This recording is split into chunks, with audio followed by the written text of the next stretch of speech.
Hello, all of you wonderful beings out there, and welcome to the stream.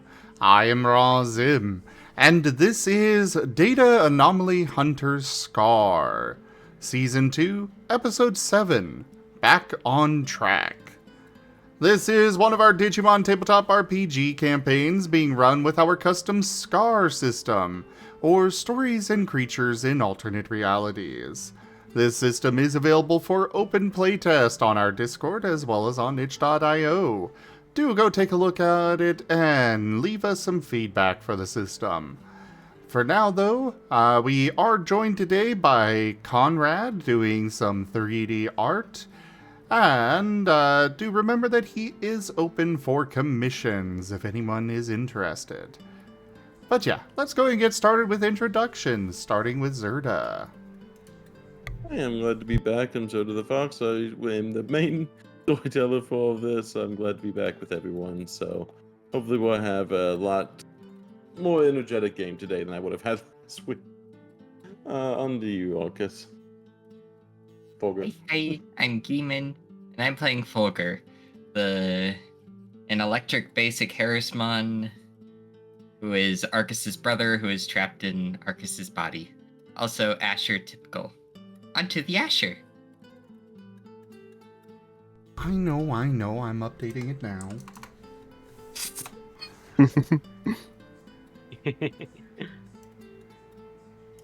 But yes, I am Razim, and I am playing as Asher, the Labramon. Astral Light type, he is God of Evil, Lord of Death, and Master of all that is in between. Off to the minion. Hello y'all, I'm IDDoThings, or Ido if you prefer, and I'll be playing Haboku, the necrotic fire type Lucamon.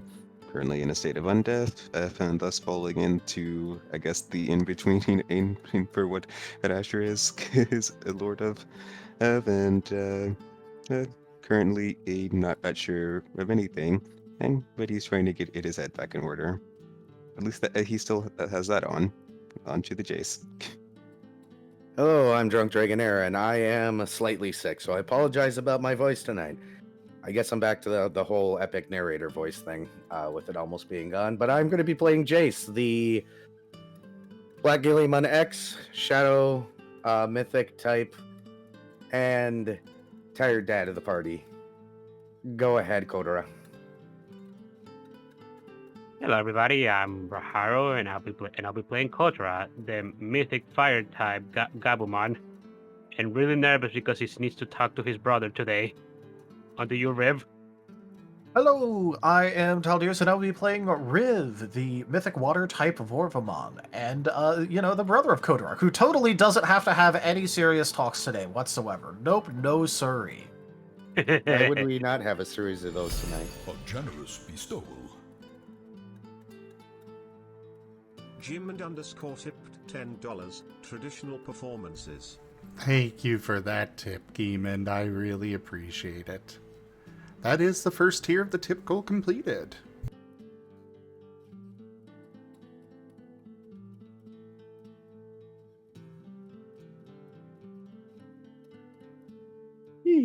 So,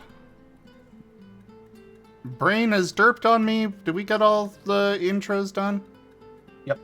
Cool. So I'm the last one. Sorry, Brain went derp. Go ahead with the recap, Zerda. So I was looking at the video last week. It looks like they started off with essentially everyone's kind of off in their own area. But it started with Kotora and Arcus. Kotora and Fulgur, I want to say that. And then they went to the arts and crafts store within the library, where they met an elderly angel woman who decided to try to convince them to buy. IDDoThings tipped $10. Undead Bork. Thank you for that tip, Ido. And Raharu. Welcome. That would be the second tier done. Speaking of buying things, so it looks like they ended up. Generous bestowal. Ooh. Raharu95 tipped $10.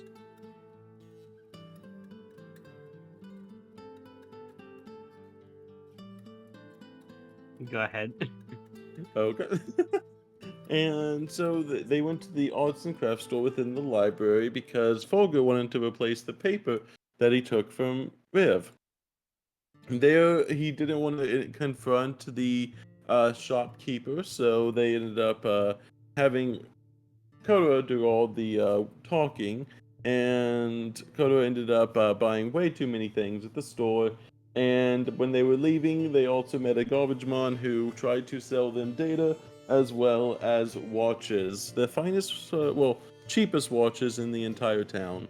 May or may not be previously owned. Then they went to go look for Haboku to see where they were up to. They realized that Asher didn't have any idea where Haboku went, other than the fact that they were going to go find someone to train. So after Haboku left Asher's house to go find someone to train, he stumbled upon a dojo, where there was in the dojo there was a Kudamon, named Kudamon, who ended up asking if Haboku had enough spirit, which Haboku didn't really know how to respond other than, how do I show I have spirit? And he just had, So after some quick convincing, they kind of time skipped a little bit, but they ended up finding themselves training under the Kudamon, feeling a lot more comfortable with their dagger as they were trying to learn how to develop, and also the Kudamon's name is Kashel, and if I'm saying that correctly. Yep. Okay. And Kashel the Kudamon ended up training Haboku on how to use the dagger more effectively. Reminder, this is a mouth-bit dagger, so they use it through their teeth and then end up kind of doing like that. Then they decide to head over. Everyone else kind of piled onto Asher's house, where they ended up trying to cook. Well, at least Jace tried to cook fish sticks in a microwave, setting the power to 99 instead of 10, breaking the microwave in the process and forcing a pizza order. They ended up going to the pizza place, where after being very, very mishandled pizza, they only got anchovies on top of bread with, assuming hopefully sauce on there, but no cheese. And after getting the wrong order so many times, after so much time of them arguing about the right order, they eventually got an extra pepperoni pizza from that. And they also gave the pizza to, I think it was Gabumon, who really likes fish, I think it was. Those weren't pizzas, they were fish discs. The advanced fish sticks. Also, they were Gomamon, not Gabumons. Okay, that makes a lot more sense. Yeah. The Gomamon ended up having the pizza that was actually supposed to be for them, the fish sticks. Actual, technically fish pizza sticks in a way. And then they went back to Asher's house where they have the pizza. And then Kotora and I think Folger also showed up to Asher's house again. And they were like, oh, we should get pizza and then bring it back to other people as well, so everyone can have pizza, despite you guys having unlimited access to a cafeteria at the headquarters. Actually, it was only Kotora that went there, I believe. Oh, Folger remained behind after all the events. Yeah. And you guys have access to a free cafeteria paid for by the city. And you go to get the pizza, and everyone's piling on to Jace and Asher's place, where they found a wonderful bed for Haboku, which was a coffin.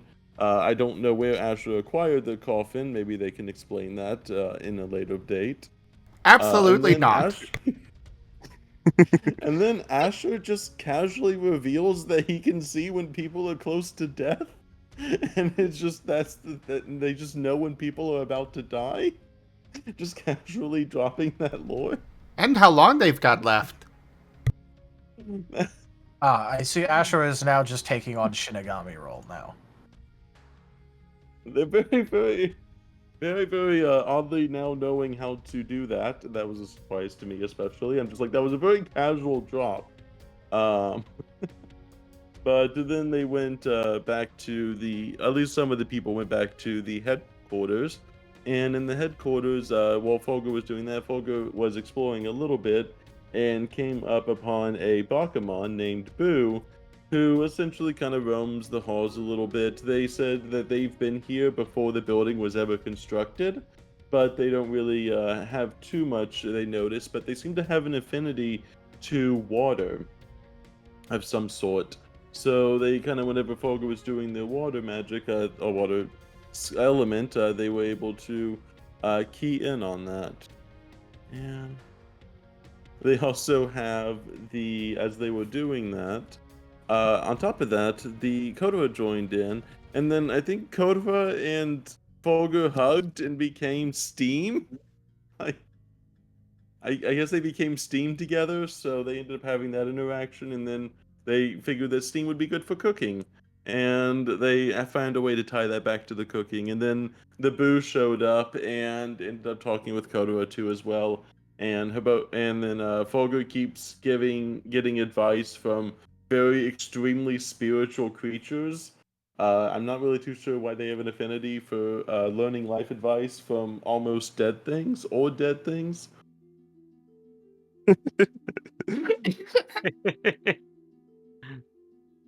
By the way, to explain the whole Steam thing, Fogger used a move on Kotora that ended up changing his fire affinity to water affinity. So because of his whole thing about always emanating heat, I just basically made it so that he's basically evaporating to some extent. So if we ever want to have a sauna, we just build a room, we change your typing to water and stick you in it, and we have an instant sauna. Got it. Funnily enough, I think Kotor actually mentioned that when we were talking about that. Now introducing your all-new Kotora sauna.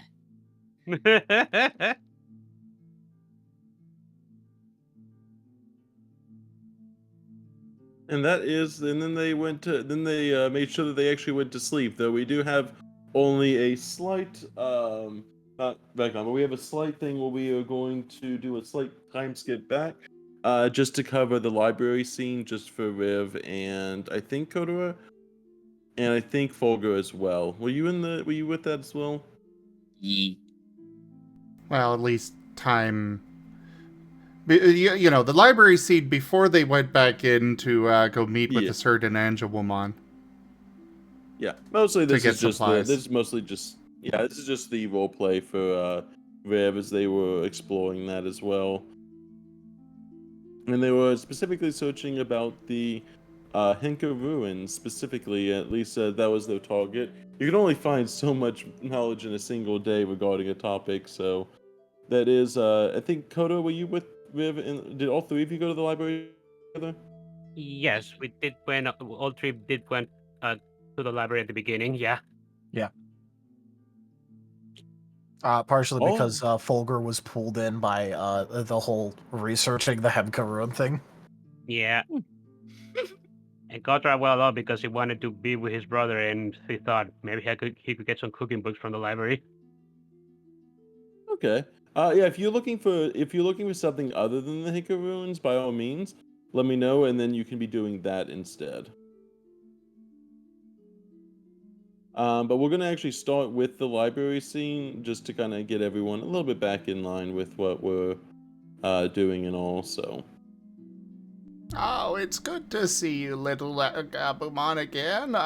So we do have some nice crayons or finger paints if you might be interested in those. To be fair, this actually happened before, so. Oh, I know. Yeah. Just showing around. But yeah, we have so you, Kotora, and Viv. This is just the scene. This is purely just the scene of you guys in the library, as well as Fog as well. Each one of you give me your own individual academics check, and then let me know what topic you're primarily trying to find. Didn't Riv roll that last time with like an 8? I think I will assume that is the case. The other two, give me academics to see how well you're finding your topics.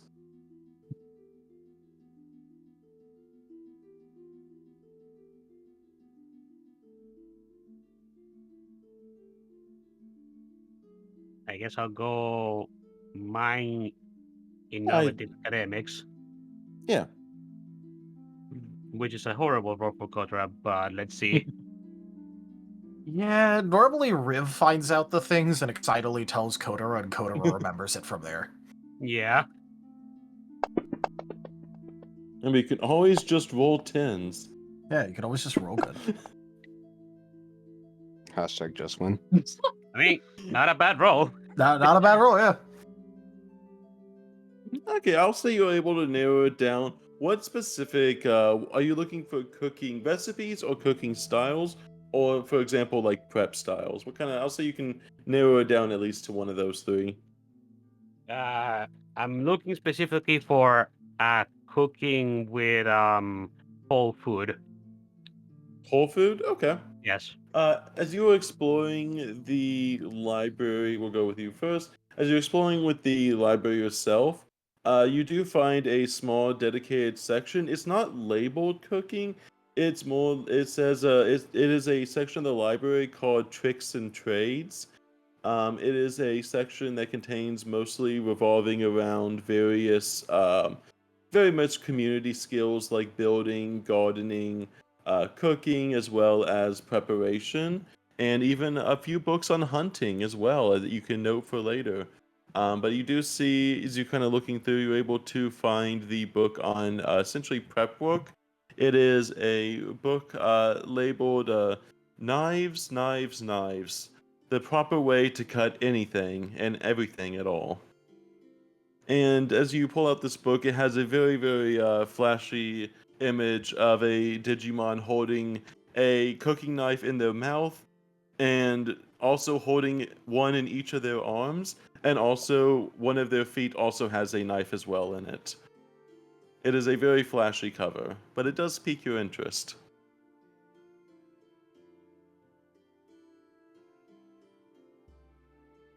You know, when you describe that the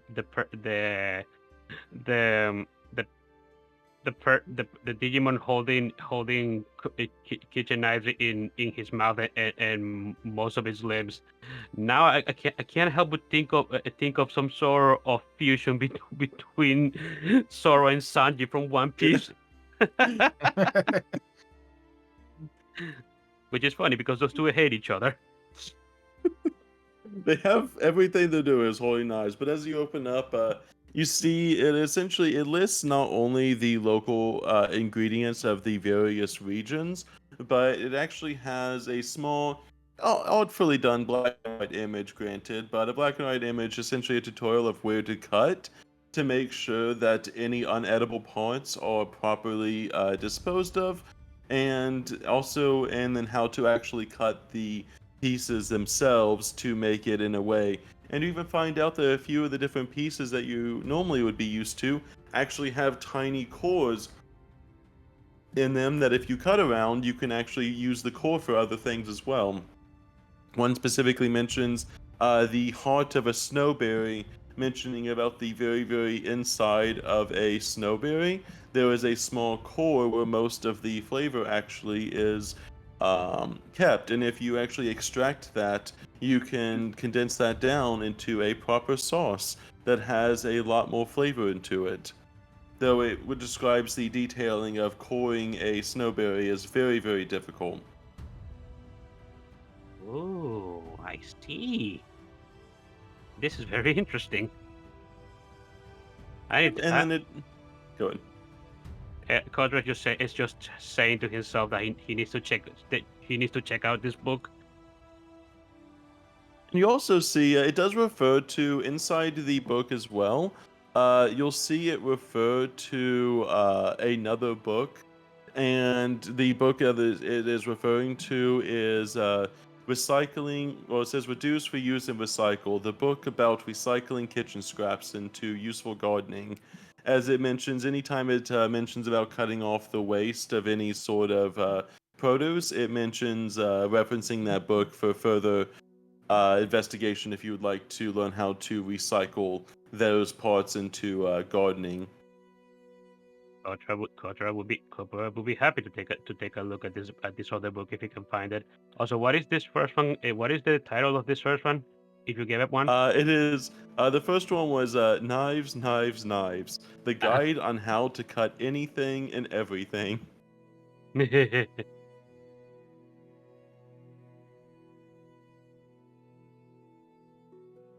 then the second one is Reduce, Reuse, and Recycle: The Okay. Guide to Recycling Scraps recycling scraps into useful gardening.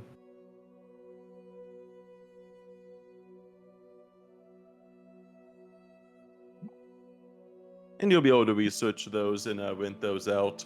You can tell by the front cover that especially on the front inside, there is a little card where you can check it out. You realize that it hasn't really been checked out as much as some of the other books that you've kind of been skimming through. It seems like people aren't interested as much of cooking in this day and age.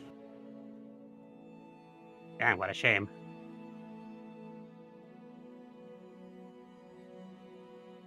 I'll say you're able to grab those books just fine. Folger. As you were looking through, you go to a section. Do you try what section do you try first? Do you try the history section, or do you go to that one first?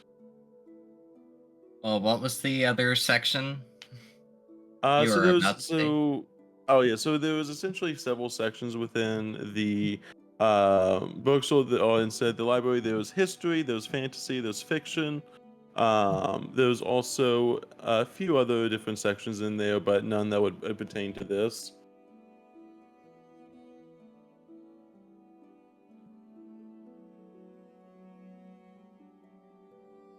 I'll go with history first.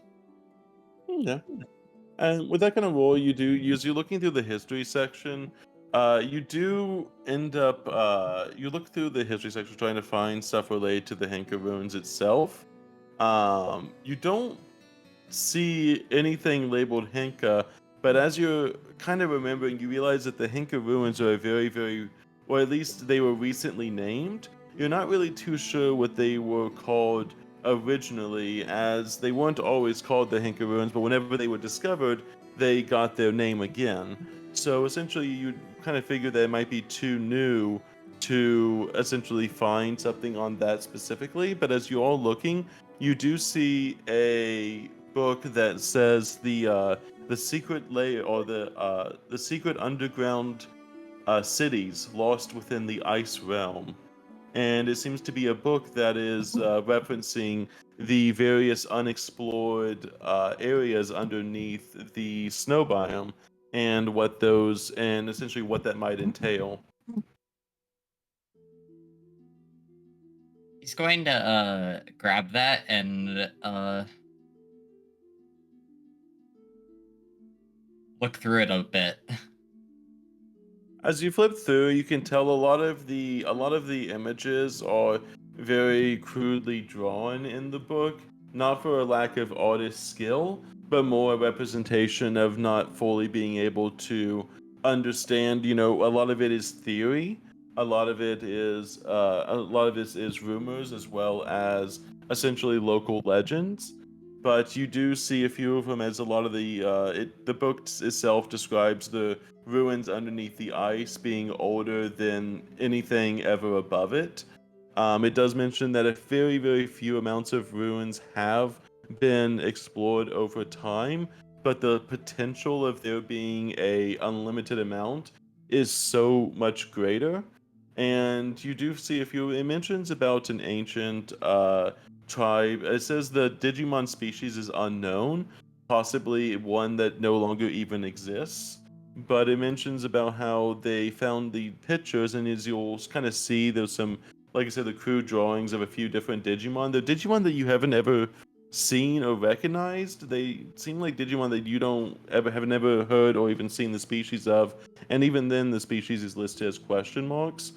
But it shows images of how the city itself once used to be a beautiful spring with a mountain spring that would flow like hot springs down to the area. However, that was such a long time ago that now it's been completely frozen over and turned into the ice biome without anyone really figuring out what, when, or how that happened. It mentions that a lot of the people from that time period would paint large murals using local vegetation as essentially kind of like an ink in a way, kind of like an ink and dye, and how they would essentially paint the walls with grand pictures and grand displays of imagery, and how they haven't really figured out how they were as advanced as they were.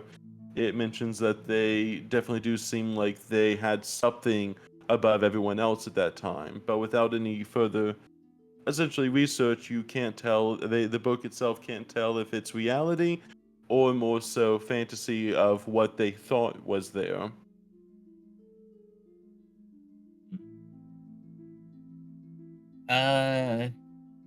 Question. Mm-hmm.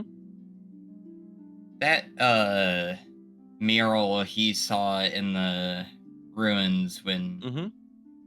Arcus was basically carrying him. Do Mhm. any of the Digimon in this book look like the one he saw in the mural? Yes, actually, as you're looking through the book, you do notice, especially as you're kind of as you're kind of fully more reading it now, you do realize that there does seem to be very frequent amount. A lot of the Digimon seem to be essentially various kinds, but two specific Digimon in particular seem to stand out as they are in almost every single image itself. Very frequently showing up. It is the mammoth. Let me double check itself, but I'm pretty sure there was the.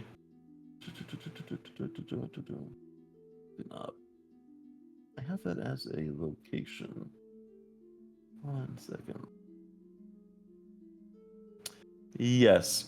So you see what looks to be someone with a very great. It's a giant beast Digimon with brown downward curved horns on top of its head, a long coat of fur that appears to have several large strands braided down this quadrupedal beast. However, the images that you're actually seeing don't seem as advanced as the image you saw. Whatever you saw bound in the murals was essentially a much more like clear-cut image of what was there as you explored the ruins yourself. But the book itself doesn't seem like it has. It's kind of like it's what you remember, but it's more simplistic. Definitely not as grandeur as what you saw yourself. You also see the figure that rides atop it. It seems to have a lance of some sort, very long and thin, with an icy glow about it, and a shield made of a crystalline structure on its other arm. And it still seems to be engaged in several images of either protecting the town from various other Digimon or various other beasts, or also protecting, or is even just potentially acting as a guardian. You would at least at this point recognize that whatever this image is essentially a dual guardian or a guardian and their beast. Huh. He's gonna start looking for Riv, but on the way, he's gonna look through it for two more things. One, Okay. anything on the distorted entity he saw Mhm. in the mural, and two, anything about like the relic he has. Okay. I'll say that I'll let Riv include it because I'll say Riv's because that's going to be such a specific thing. I'm actually going to use Riv's 8 since you guys are searching for the same thing to help you with that. Yeah, Riv was gonna go with some slightly different information too, anyway, so this still works out. Yeah. Riv, what are you looking for? So he also would have been looking for a lot of references to the whole mural thing because that's what he got pointed towards. But in order to make sure he's able to properly understand it, he'd also be looking for a lot of foundational information on stuff like murals that have been found in not just the Henka ruins, but also other ruins, and what levels of veracity they might have. Other bits of foundational knowledge on that. So that way he can be sure that of whatever other information he might find, if that matches or doesn't match, what is considered standard for these sorts of things. I would say as you're looking, especially as you're trying to look for something very specific, I would say that you can come up to him at this point and show them the book that you got, and then we would be able to relay that information to Riv that from the book that you got. Riv? Oh, Fogger, yeah. Did you find something? Yeah. I assume Riv is at a small table or something. He probably has a small table with just a ton of books that he's been slowly gathering as he continues to grab a bunch of foundational knowledge on all this sorts of stuff. So Folger's gonna put the book he's been holding on the table and basically point out the things he's found out so far. All right. Riv is going to be immediately cross-referencing just about everything that he is able to, everything he can with what Folger's putting before him. Also, these two, who appear a lot in this one, were in a mural in the ruins. Can Riv find them in any other depictions of any murals from any of the other ruins? Yes, actually, you kind of realized there was some sort of common theme, but you weren't really too sure very much about it initially, as it was kind of more in the background. But as you're comparing the two books, you kind of start to realize, hey, wait, I saw it there. Actually, it was there as well. Riv is just going to start connection. pulling books from the pile, opening it up to the correct areas, and showing Folger. Yeah. I think they were important then? Yeah, considering that this isn't just a bunch of... I'm trying to collate as much information from as many different runes as possible, actually, so that way I can make sure that I have a really good foundational knowledge and I can notice trends like this. Technically speaking, these are also showing up in different runes that aren't really that near to each other, so whoever this figure is, they aren't exactly required to be a local figure either. I mean, they could be, but it's not technically required considering they're showing up in other ruins elsewhere. It's two. As he points to the other one as well. You notice that as you're kind of seeing it, it kind of falls into the background a lot, but as you kind of seeing it, you realize that they seem to have this Digimon that they ride atop. Other times the Digimon is next to them, sometimes it's in the background. But it seems to almost be, as you're noticing, this quadrupedal beast with these grand horns seem to be almost in every single image, if not at least over half of the images that the main spear-wielding guardian Digimon is in.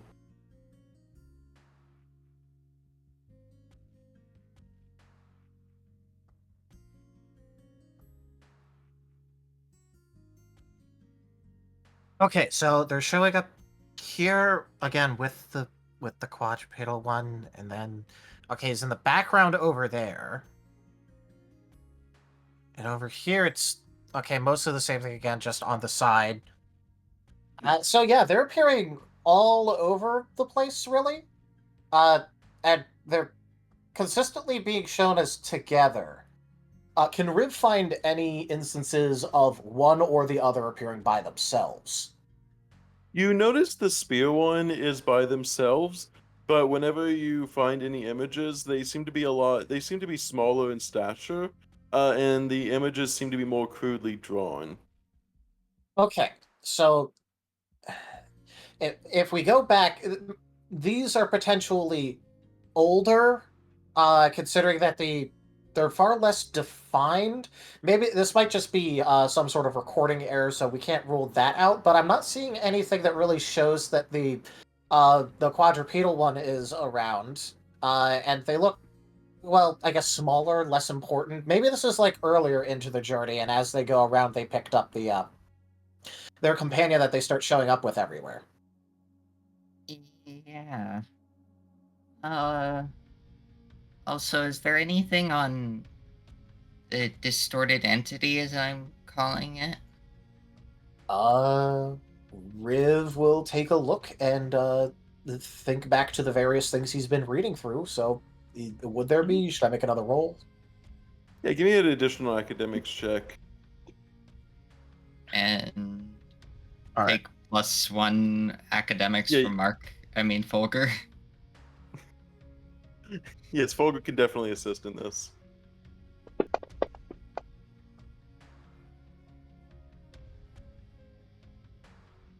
Three. Yeah. Nah, I'm gonna willpower that. Nah. I roll Nah, 11 I dice. don't- What do you get? 3. I don't really feel like sticking with that. I like how there were also 3 3s with that. That's a little bit better. Well, a 5's better, but I'm gonna go ahead and soul that one. So now it's a Here you go. 6. Okay. Which isn't As that good, but it's better. I will say, Volga, as you kind of see Riv very much in the history section, kind of digging deep. You do kind of wonder a little bit as the fantasy section is right next to the history section, and you pick up as you kind of end up you're like scanning the history section, and you just kind of wander into the fantasy sections as well. You kind of realize when the books start sounding like less history minded, but way more fantasy sounding. You see, like that. Wait, that doesn't sound like a history thing. That's just like magic, and this is something else. And you start to realize you're in the wrong section. But before you go back to the history section, you do see something that does catch your eye, which is a book of myths and legends of a prehistoric world. And you're not really too sure why it calls out to you, but you kind of see on the front cover of the book, it seems to have a bunch of shadowy figures on the front, similar to what you saw in the ruin itself. How By the high way, up is it? By the way, on Sure. our side, I forgot Rib's specialty, so I'm gonna quickly just roll one more dice. And of course, it's a 1. Do you want to remove that? Do you want to remove your specialty? No, no, I'm just souling that so that way, technically speaking, the result's a little bit better. You do see the book, and as you're kind of looking, it seems to be facing more out, as it looks like one of the other books are right next to it that was already like picked up. So the book's kind of standing out a little bit. It is a little bit more on the top shelf. Hey, Riv. Yeah, Folger? I Okay, so this found one a is- book, but that might help us, but it's too high for me to reach. Oh, okay, I'll be right over. Just one. Okay, stick this here. Okay, I hope that doesn't fall down. And he'll just like stick a book back, like, you know, on one of like the many like piles of books he has, and he's just gonna like run over to where Folger is. You're able to quickly grab the book as you do see it. Alright, As I'm you just kinda imagining see he just flies up and grabs it. Yeah. As you're able to grab the book, you also end up finding your own as you see some of the books. You do see a book as well that you grabbed that says it essentially says the history of various creatures, but it seems to be more from a logical or history standpoint. And this one, as you're kind of looking at the book, as you kind of skim through it a second, it seems to be more like traditions and more rumors of towns. And even the book itself mentions that it is only the tales of people from those towns, more so than an actual history recounting of it. Basically, like folk figure. Yeah, there's a From, like, folktale, and then there's like the history. But as you find the history section, they're like, I don't know, I can't say anything definitively at all. Meanwhile, the folktale version is like, oh yeah, this is what it looks like, this is his height, this is what abilities it Okay. has. So basically, we're getting into like Greek history territory where Yeah. it's like my brother's my brother's best friend's cousin saw this in a dream once. The history books have no idea what you guys are looking for, but the fantasy book seems perfectly fine detailing it. They're just like someone told me about this 3 steps removed. Let me tell you how it happened.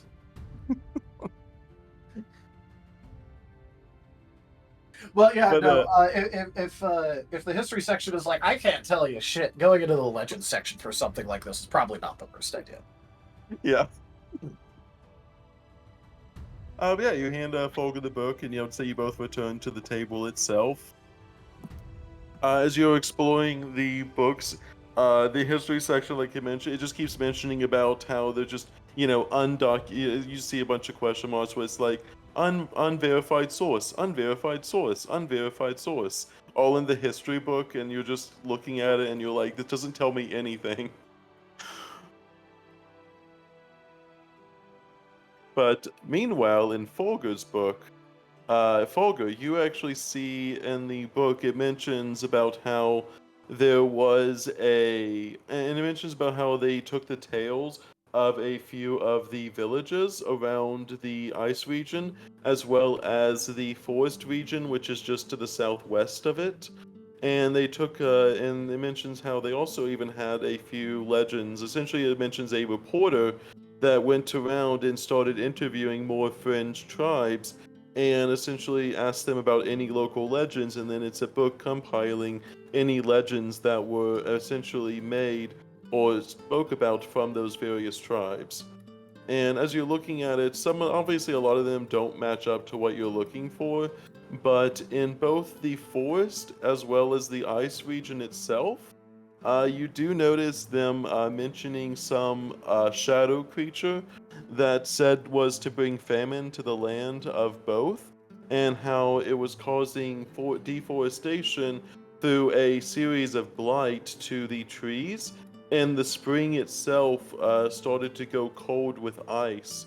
And how it mentions that and it even mentions about the story of a once grand tree that used to exist where we now know the ice region is, and how it used to be the grand spring that everyone would be able to go to, and there was warm water that would flow from the mountains, and this grand tree would essentially purify the water, mentioning that anyone who was associated or went in the water, I mentioned it like a hot spring that would essentially provide vitality to anyone, and some of the tales even include anti-aging effects and essentially causing youth in Digimon, as well as in strengthening their cores, and essentially allowing the Digimon cores to essentially almost be repaired to anyone who essentially spends amount of time in this grand forest, or this is next to this grand hot springs provided by this tree.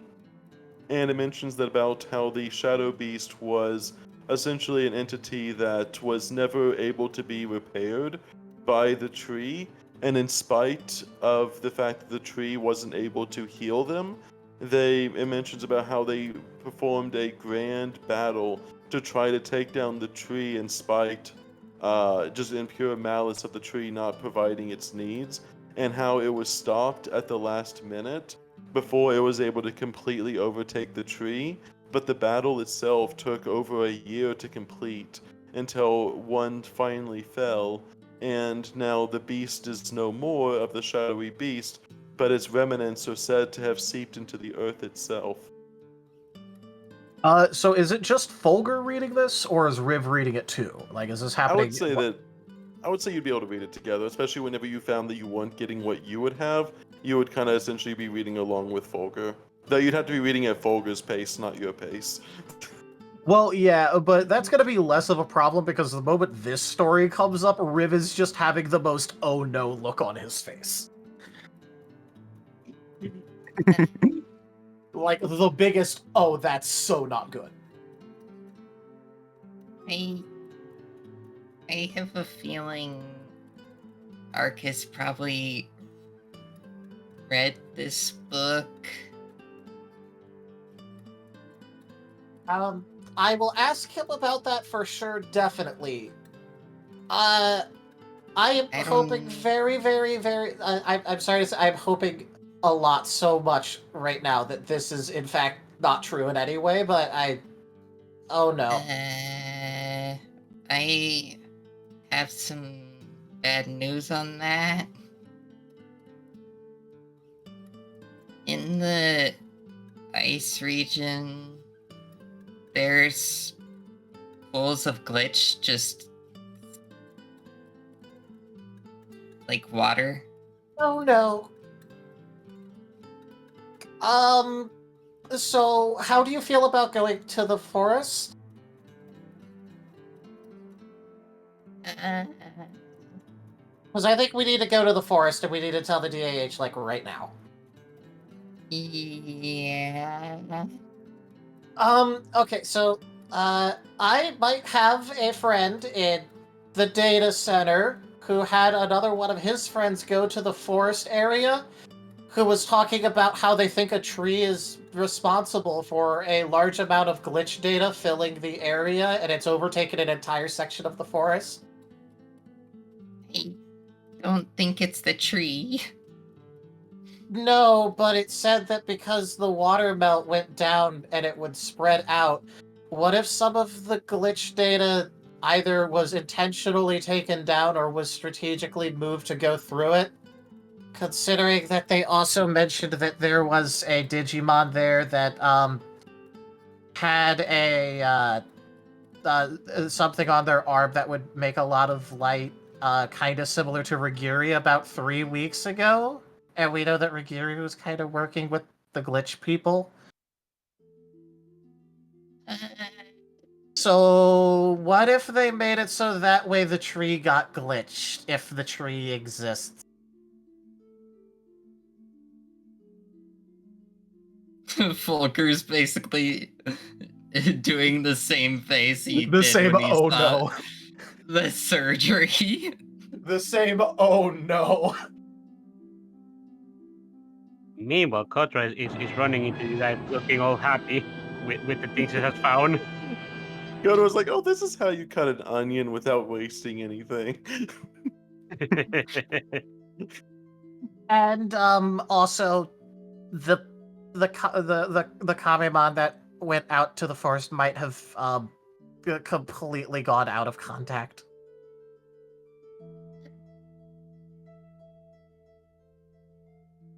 One more thing before we go.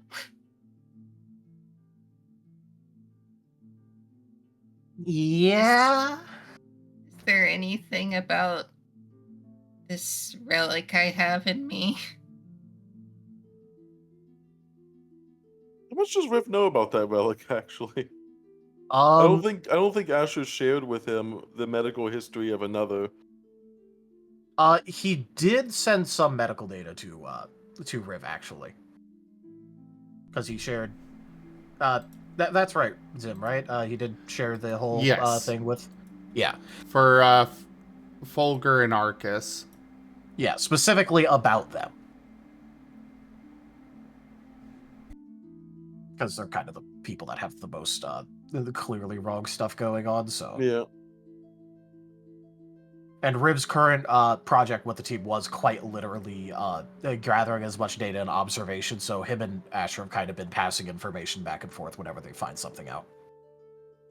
Well, Asher didn't see a need to share some information, but at least for Fulgur and Arcus, it was like, well, that is a relic, that is not his area of expertise, give it to Riv. Yeah. When I say, like, when they figure something out, I meant specifically about the Fulgur-Asher situation. Yeah, they share that. Yeah, they share that together. Sharing is caring. Yeah. Yeah. Uh, But as you're looking, you'll look through the book to try to see if you can't as well, especially with that academics. You do see about, at least in the, you do at least see inside of the some of the folktale books, they do mention not just one, but several different relics inside the books. They mentioned about how some of them were passed down through various generations, while others remain a mystery. But it doesn't really mention the specific powers of the relics, more so like, this relic says that it would bring good harvest to this. This relic used to have, effects on the various weather and things like that. And you're not really sure as you're trying to find, it seems like whoever was essentially way back then, they seem to enjoy the crafting and this magic seemed to flow a lot greater back in the day than it is nowadays, as essentially it mentions how it was a very common place to create various runes and relics to essentially do minor magical effects. Okay, so basically, relics were the creation of relics used to happen like all the time, like as just normal magical items, and then things happened, situation changed. Now it's like really rare. Yeah. All right. Are they able to find any references to any relics that would match the description? Give me just a 1d100. Alrighty. Actually, you go ahead. You go ahead and roll that, Gimund. This is about your character's thing. Yeah, go ahead and give me a d100, Folger. 10. Yay! Nice. As you're looking, you do see about a relic that used to be embedded in the essentially because like I said, if you look at the spear tip of the spear, you kind of see what looks to be some sort of almost at first you thought it was a ball, but as you're looking some of the pictures, obviously like the more crude pictures has it listed as like it's kind of in the shape of a ball. But as you look at some of the more detailed pictures and as you're kind of recalling from your memory, at the base of the spear, the pommel of the spear itself actually looks like it is some sort of 10-sided dice of some sort, is some 10-sided object. And Decahedron. there we go, that's the word for it. Forget the word for a moment. It seems the pommel is made of or at least is some sort of dodecahedron, and the pommel itself seems to almost glow with a bright source, at least depicted in some of the stories there. And it mentions about how the dodecahedron was one of the main sources of essentially power, able to hold and maintain the bond that was between the spear, the one with the grand spear, and the beast itself. And they say that the spear itself seems to link the two together in a way that essentially allows them to both use each other's energy to essentially defeat the shadowy figure. And how whenever they laid the final blow into the shadowy creature, the force of it ended up putting the dodecahedron and the pommel itself ended up flying off of the spear, landing somewhere close by, with the spear being stuck into the ground as an immortal kind of way, as essentially kind of like a sword and stone type situation. But the pommel flew off at that point and was recovered a lot later. Okay, so it's 12-sided? 10-sided. What's the 10-sided? So it's a decahedron. You kept saying Decahedron. dodeca, which is 12. Oh, deca. So it's Yes, just a I forgot the word. decahedron. Yep, it's a decahedron. Folger is going to look at the earlier images. Is there like the same lance with the object? As you look at some of the objects does seem to be on there. At the very earliest, the more crude ones don't seem to have it. It seemed to be popping up as essentially before it was more of a sphere with a more basic pommel, but then as essentially any images after the image of whenever they connected or whenever the beasts came to be together with the spear holder, that's whenever the pommel started showing those images. and that pommel started looking different than all the other images. Huh. So I don't think that that's good. That's not good, right?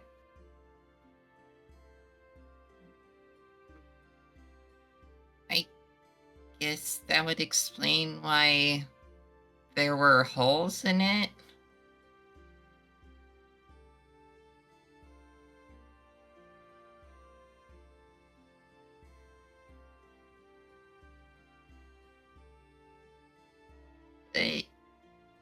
Yeah, this whole thing isn't good.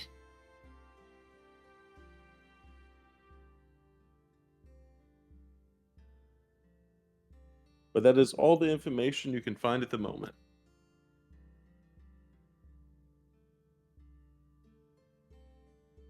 Okay, now how am I going to explain this to the DAH without also just like bringing half of the library with me? Folger is just looking. How much material does he have? Between all of the different resources itself, I would say you at least have 12 different books regarding, because like a lot of the stories of the folk legends were written as individual like one-off storybooks, and a lot of them weren't exactly compiled. Just kind of imagine it kind of like scrolls that were essentially written with these individual stories on it. So you have like 10 scrolls in like 5 books. Oh no, that's not even including Riv's foundational like material he'd have to bring to explain why all of this matters. Oh no. He'd have to bring so much shit with him.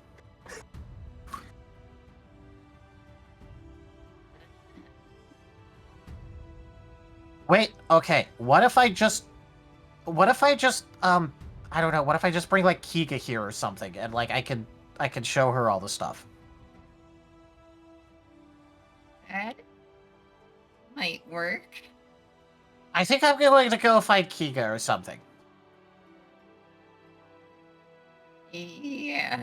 Wait, hold on. We should probably tell the others, and then I'll go get Kiga.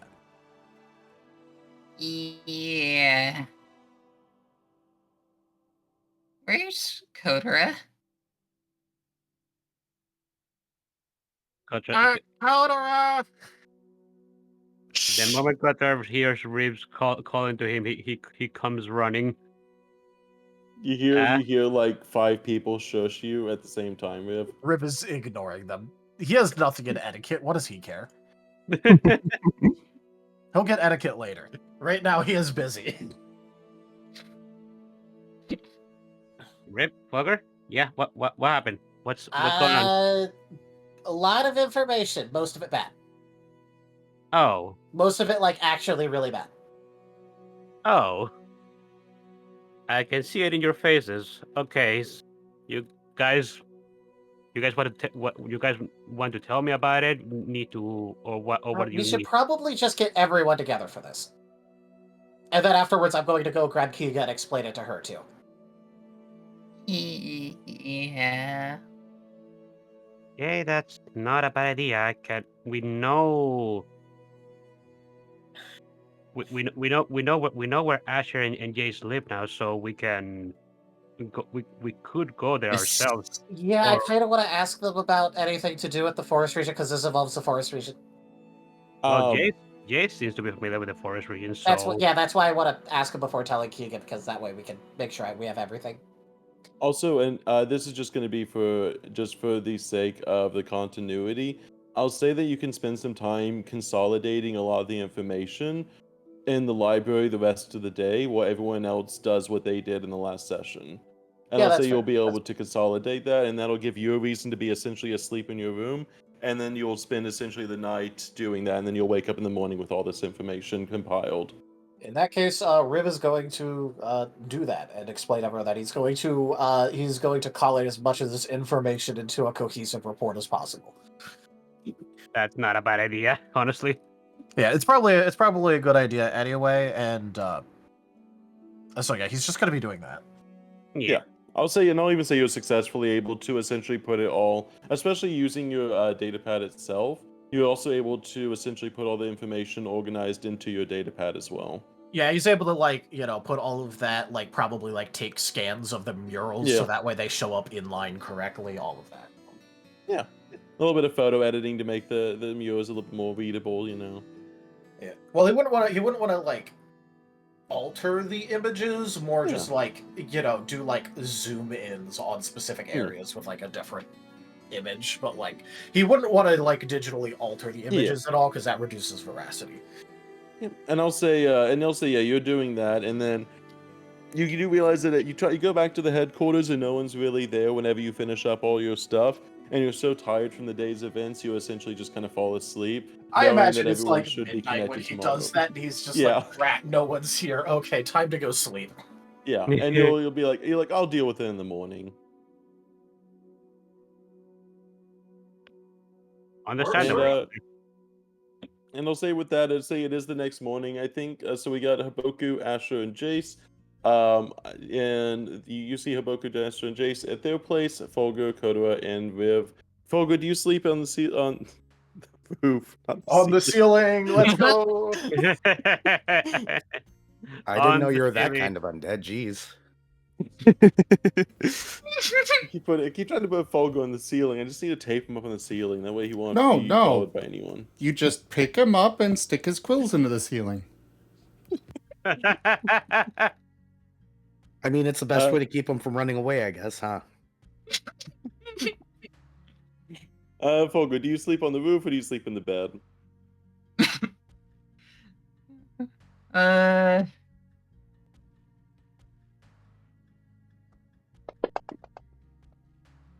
You sleeping on the roof?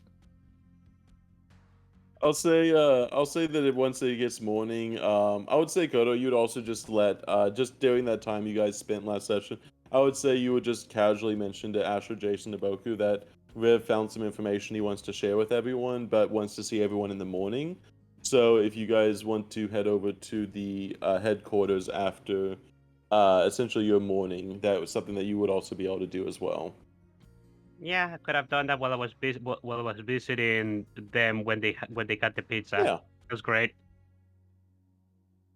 You mentioned over dinner. Oh yeah, Riv found very scary things and wants to share with everyone in the morning. Wouldn't it be better to meet somewhere more private than if it's that scary?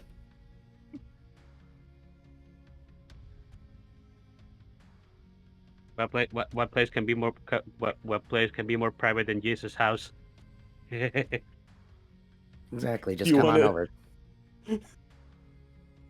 You can all agree to meet that in the morning. I would say, Folger, you would know this as well. So I'd say once morning comes, I will say the train is essentially going to be leaving probably, I would say, 6 p.m. this day, just to give you a time reference. But you're waking up early in the morning. Isn't the train ride going to be like a whole day too? Yes, the train ride is going to be a whole thing. The train ride is going to be an entirely whole thing.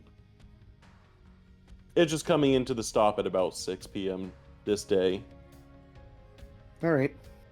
But I'll say, yeah, Kotora, it's essentially Folger, you'd know that everyone else wants to meet. I would say, do you want to try eating at Jace and Asher's house, or would you like to eat at the cafeteria before going over there?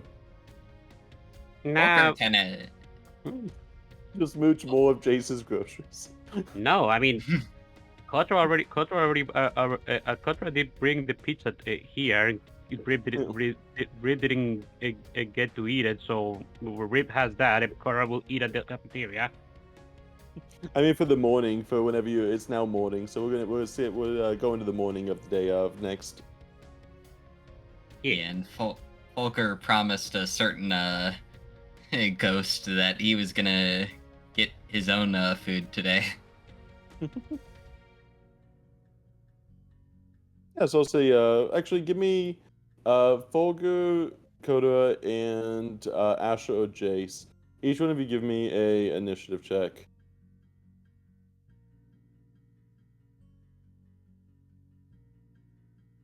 Go ahead, Era. I'm a little way from the computer at the moment. Sure, and that's just...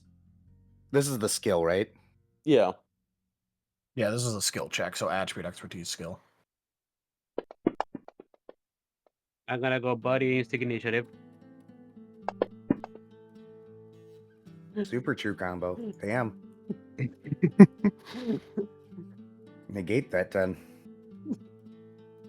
They said no to that. Tim. It's a tie. All good. Kotora, give shot. Hey.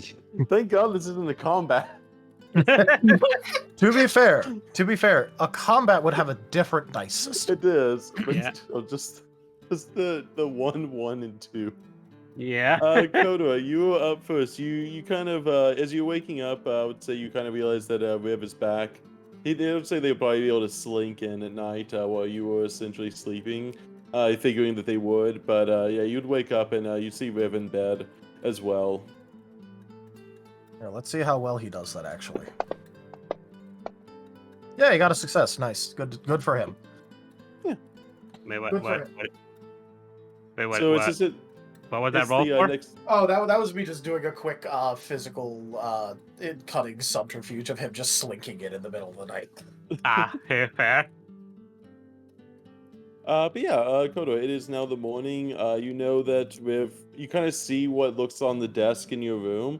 You see what looks a few different, just a few smaller books. You'd imagine that most information is actually inside of Riv's datapad, but some of the stuff they brought along, you're not really too sure what, but that's up to them to decide. But you all know you're awake now, and you know that you guys are supposed to be meeting at Jace's place and Asher's place later today. Yeah. Or as soon as possible. Yeah. Well, so Kotora is going to go ahead and stretch, and then he's going to go to the cafeteria with the pizza that's for Riv. And he's gonna ask the cafeteria people if they can heat it up. It's very odd, Kotora asking someone else to heat something up. Yes. To be fair, he probably, if he'd have to like suspend himself like above it somehow Yeah. to heat it evenly. He Yeah. has to hug the pizza. Yeah. He's not gonna hug the pizza. Traditional that- pizza, it- be warm. Either that or use his belly as a stove. I don't think he was. Honestly, Chef Mikey might be preferable. Yeah. Yes, I would say you'd be able to get it heated up. You also see a right away of various fruits and vegetables and eggs and all sorts of food in the morning in the cafeteria. Several of the Digimon hunters seem to be very much in the area eating. Yeah. As much as Kotora would love to ask if he could cook up a meal for himself real quick, he doesn't really have time, so he's just gonna grab something that's already made right now. Yep, you see a few pre-made salads as well as a few pre-made salads that have already been made up. There's a series of to-go boxes as well. They're little bento boxes with some eggs as well as a few strips of bacon and a sausage link in there. Oh, Kotora is taking one of those. And Yoink. Yoink and he bento. Well, considering how rich this town seems to be with how many eggs they can afford to just throw out there, I think we need to be paid more. I mean, The eggs grow on plants, technically, I think, in this universe. I mean, to be fair, we got paid to like 20 bytes on our last day. Yeah. I think that's a lot. It's a lot as long as you're not buying parchment. For like, just pointing that out, apparently like a bushel of apples. You know what? Actually, let's just go with like an entire bag of flour. An entire bag of flour is the equivalent of a silver. It's a nibble. So Yeah. we effectively got paid enough to buy 200 bags of flour, or something like that. Nice. Yep, and I do actually have I actually do on the OneNote, there is actually a full kitchen ingredient and meal section, so you actually can see the price of eggs. And eggs are 8 bites a dozen. Fair enough. Or at least I think it's byte. It's capital BT. Usually capitals with that is. Yeah, I did double check the A count. But yeah, go ahead and I'd say yeah, you'd be able to grab that. Do you grab any extra, or do you just grab for yourself? He would actually, yeah. Oh, whoops. If Kotora would likely grab another bag of snowberries for Fulgur whenever he sees him again. But besides that, he's gonna grab his bento and the warmed up pizza and going back to the room. And looking up to see if Rip has woken up already or not.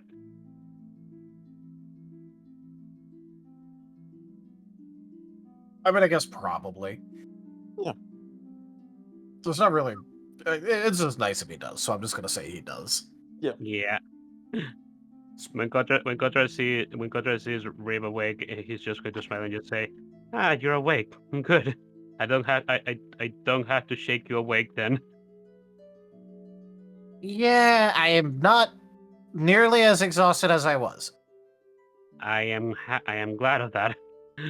Yeah, seeing you all exhausted for the last few days wasn't a pretty sight, bro.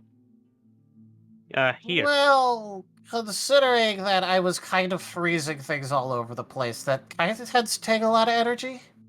Yeah.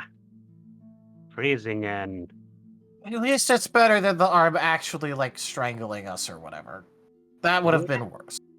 yeah, definitely. Oh, here. This is some pizza that I got from Jace and Asher last night. They went and bought some. Rib is just immediately making a small face, just go, "Oh no, did I oversleep? Is it lunch already?" No, it's morning. Oh. You see on the top of the box, it has a picture of what looks to be a Labramon that just says Pizza Howl. Cute. No, don't worry. It's still breakfast time. I guess I've eaten worse than breakfast pizza before. Yeah. They didn't want to leave it for later. Just we want to get ready as soon as possible to say what we found, what you guys found earlier to them. Yeah. Yeah. Okay, and also, well, guys, just going to get everyone a little bit together. Folger, as you guys are kind of sharing that morning food. Folger, you wake up under the star, or you wake up and it's morning, the sunlight beating over the city itself, causing you to essentially wake up with the morning sun. Very much a very peaceful kind of waking, more of a natural wilderness kind of waking you are used to. He's gonna stretch and then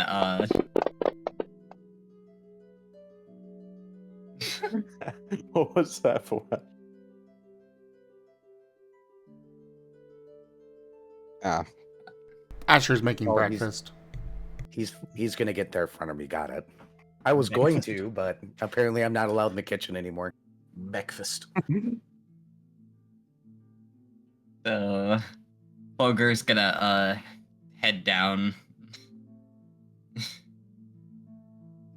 And if Kino is still there, he's gonna sneak to the to the hatch down. Kino's always there watching in the morning. Kino is always watching.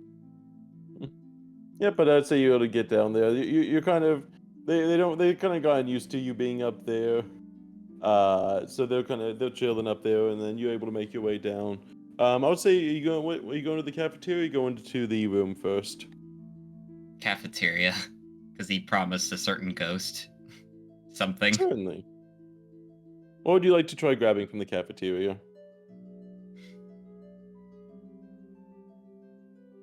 So, how many people are in the front, like getting things? You realize there's a to-go section with those bento boxes, but any like more freshly warm cooked on order food has a decent line at the moment. They're like a cold food section that's like grab and go. Yeah, I'd say those are both hot and cold food that has to go. There's bento boxes labeled. Some of the bento boxes are labeled with like vegetarian or purely vegetarian. Some have various meat in it, and some have various grains of the like. Hmm. Is there like a couple of yogurt he can just grab and get? Yes, actually, I would say you'd find a few. The flavors are very vanilla, mostly just being vanilla. And then there's like one single strawberry, and there's even a snowberry yogurt. Oh, that's exactly what he was looking for, and he's grabbing that.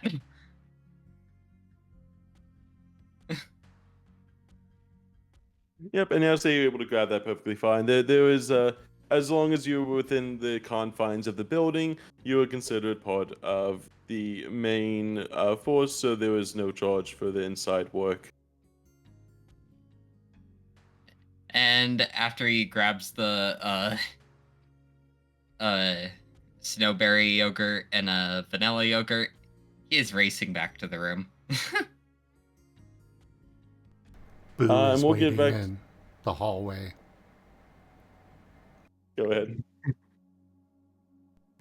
You turn the corner to leave, and Boo is just there, looking at you. Oh, hi. Hello.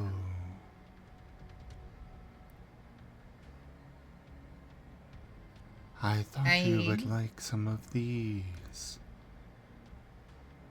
And he just kind of holds out the little flaps with snowberries. Oh, he takes them. Thank you. Of course. And he sinks down to the floor.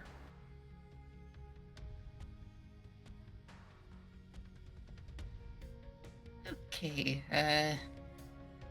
back to the room. And Fulker's gonna continue heading to the room with snowberries and yogurt. I'll say you'll make it to But the room then- as the. I'll go ahead.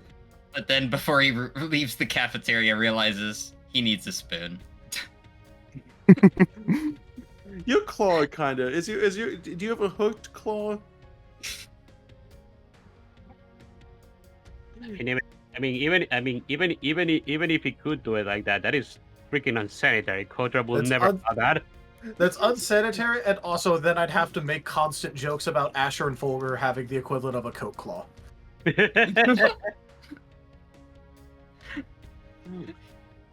I mean, So, to be yeah. fair, have you guys even thought about washing your hands yet in this universe? Do you wash your paws? I mean, Kotora definitely does. Doesn't mean it's not unsanitary to eat yogurt like that. Does Fulgur wash their claws before eating? Yes, but not with hot water.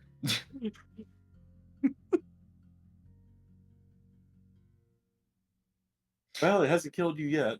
But yes, you'd be able to grab a spoon from the cafeteria pretty easily. And then after you grab it, you start going back, and as you look inside the bento box, you realize that there's silverware already prepared inside of there. No, he just grabbed the yogurt and the snowberries. Not a Okay. bento box. Okay. Then yeah, you'll be able to grab that. Then I'll go ahead and let you guys connect over there for a second. Jace, Asher, and Haboku. I guess Haboku, give me an initiative check just to see if you wake up before the rest of them. You are in a new home after all. Okay, give me a sec. Essentially a new home. See if you can beat 1. Well, now that you've said that, Can you beat 1? No. No. there's a reason why I said now that you've said that. You know what? I'll take it. I Take fucking your called boost it. dice. Negative It's a 2. negative 2. Well, it does give you a free boost die. I figured I was about you could at least get 1. I was about to say, so Haboku is dead, but then I realized, oh wait, he is dead. Your Turns out deadness that is coffin showing. really comfy. It's your first time in your very first coffin. It's the my first coffin day. Oh, it's like finally getting like, a new mattress and you like sink into it and sleep for a week. Got it. Yes. Does anyone in the party snore? I don't think we established that. I'm assuming that's a no. Which is probably good for everyone else. I would say Asher and Jace, you'd wake up around the similar time. I think Asher, you would get to the kitchen first, as you would start, but you'd also notice that Haboku is sound asleep in the coffin. Do you sleep with the coffin lid on or off, Haboku?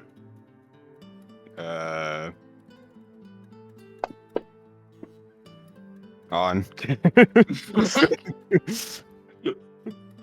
You wake up, Asher, and you see that the coffin lid is still closed. I mean, he didn't close it himself, but it's okay, it's on hinges.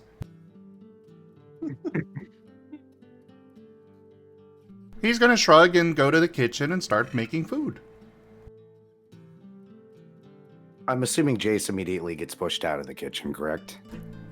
Yes, when you approach the kitchen, he glares at you, then over at the ruined microwave, then glares at you again. Jace just throws up his hands, backs up, and goes back to the dining room and sits down with his guitar. He goes, all right, buddy.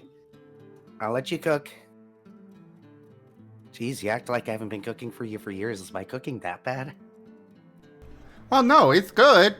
Just I don't want to have to fix the stove next. All right. Or the fridge. So I have after I never fix the broken the microwave, fridge. then fine. All right.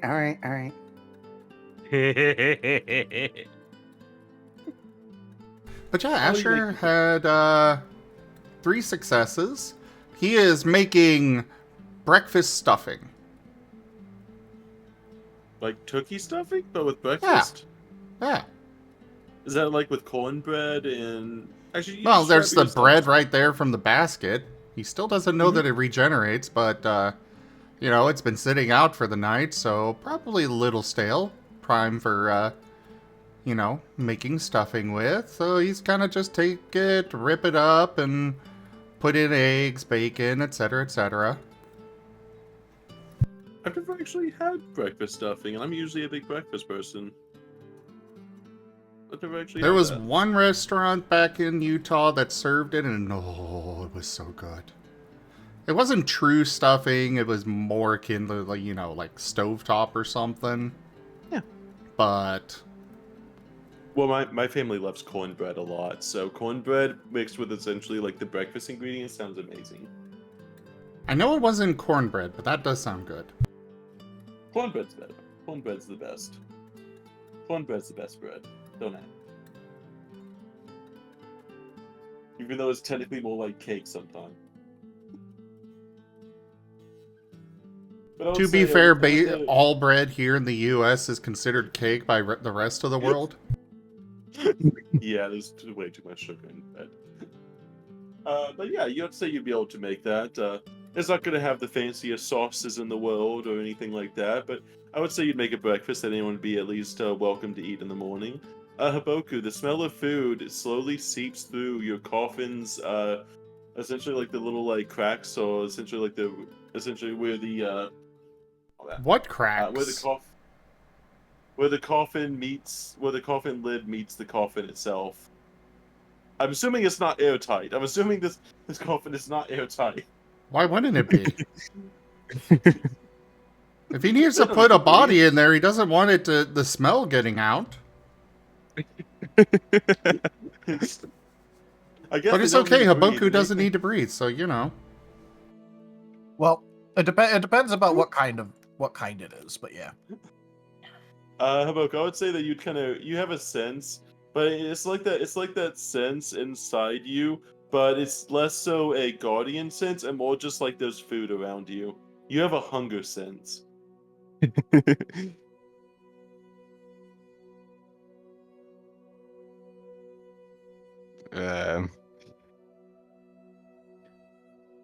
I Feel food in a nearby vicinity. Well, that's polarizing. And then just Still a 1. That was just a knowledge check to see if he immediately perked up just to hit his head on the lid.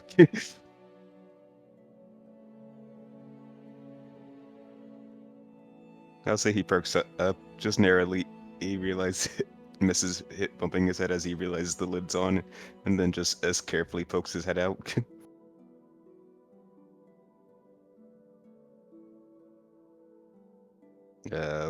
Where is the? Can he? I assume he's in Asher's room. Yes. you sense the food in the other room, especially now with the coffin essentially open. You now notice with the coffin open, you are able to determine that the food is coming from the kitchen itself. Yep, he will. I'll hop out of the coffin, shake himself, adjust his cloak a bit, and then he'll gingerly walk out. Good morning, Asher. Good morning, Jace. And look, old Sleepy Bones is up. You almost missed breakfast. Well, I would have made sure that he had got food. I don't think he needs it, but still would make sure he got some. Well, it'd be cold by the time he got up if he slept any longer, wouldn't it? True, but it's not done yet anyways. Gee, that bed was comfy. So, Asher, is he living here now? If he wants to. I'm assuming I have no say in this. You would separate a god of death from his minion? I repeat my previous statement. Well, in that case, no.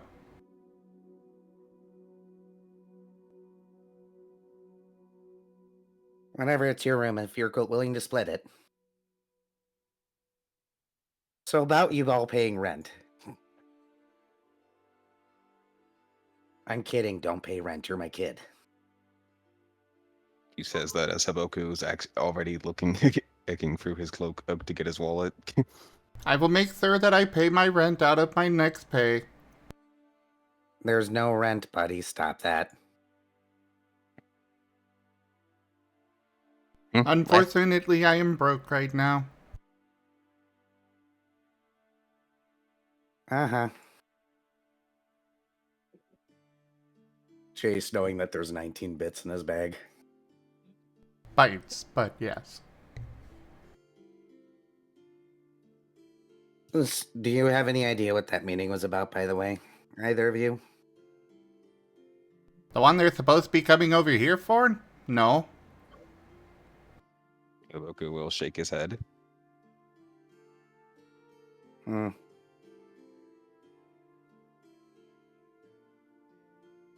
right.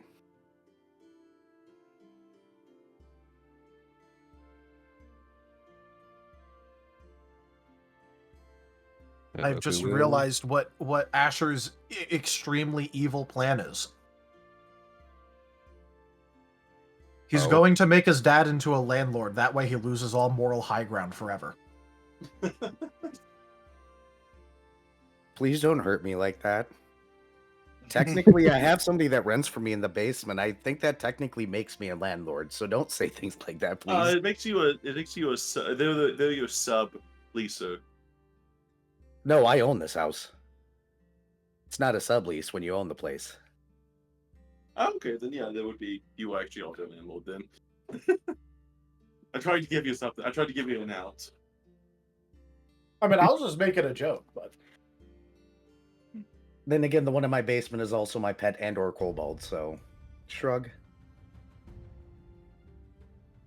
so it's not rent, it's tribute. Got it. Yes. We're all high ground reestablished.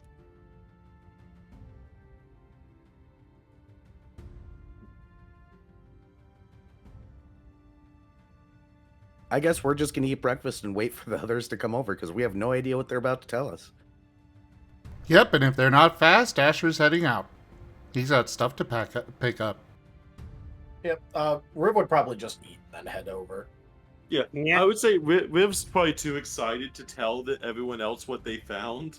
He has a So whole ass presentation for you. Welcome to my TED Talk. Zerda, I have a question. Yep, what's up? Is this around the time the blanket would be delivered? Yes, I would say you would actually be able to stop by there on the way if you'd like to do it with everyone or you'd like to do it alone. You also know that Asher also picked up a order of, or put in an order for some of those, essentially blankets for everyone else as well. Well, yeah, but they're the one. They said that they would be delivering them. That is true. It doesn't mean they're not ready to be delivered.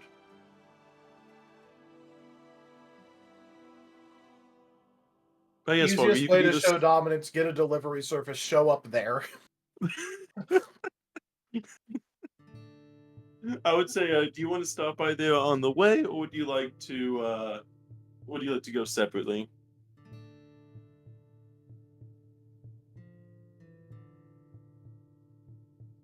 I mean, if it hasn't arrived by the time we're leaving, he'll probably want to go pick it up. Okay. Yeah, I'll say that. Then you can go ahead and do that. I would say it's gonna be there by the time you leave for sure. Just whether you want to pick it up or have it back in your room. But it's okay too. Also, you can make your way over to Asher's and Jace's place, which is also now technically Haboku's place. Though I doubt Haboku's going to get to sign the lease. I ain't making my kid nor his friend pay rent to live in this tiny ass house. But do you sign them on the home ownership? No. Does Asher have homeownership? No. No, Asher does not own a home. There's a reason why I'm not charging him rent. I'm hoping that one day he buys his own house. You know, before he's the age of 30.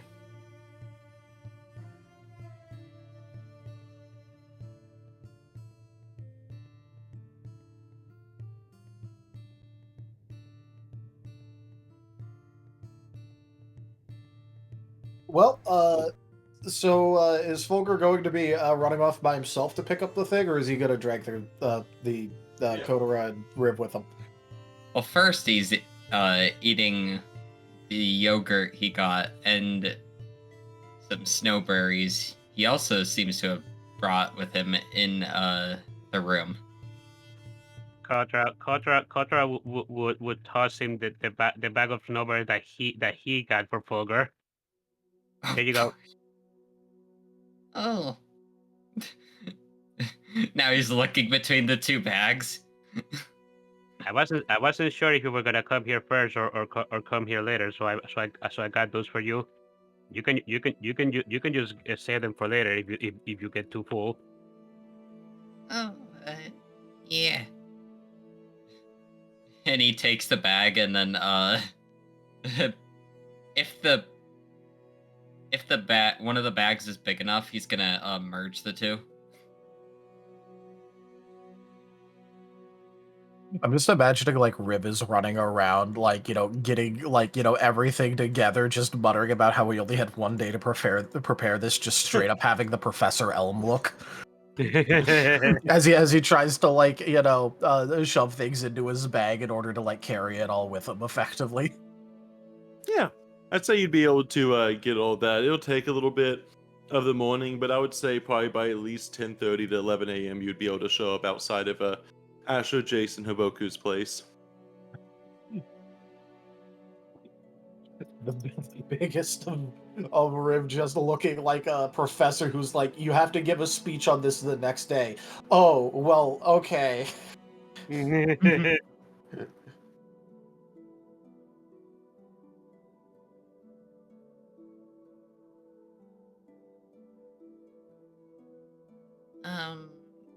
Kotora, Yes? before we go to their place, can we, pick something up first? Is it gonna take too long? How long was the, trip from the blanket store to Asher Like and six- Chase's house? Like 6 minutes extra out of the way. 6 minutes from the shop? Okay, that shouldn't be too big of a detour. We can go get your thing then and still get there in a good time. A good time, despite not actually having a set time. Yeah. That's why he didn't say on time, because we don't have any set time.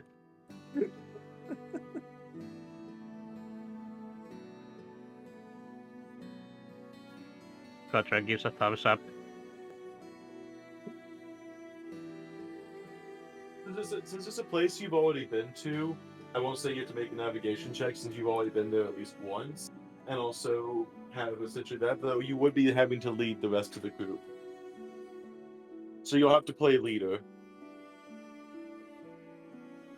I mean, Kotora would go with him to get the thing real quick. Oh no, that's what I'm saying. I'm just saying that you guys would Okay. Boga's gonna have to lead you where it is.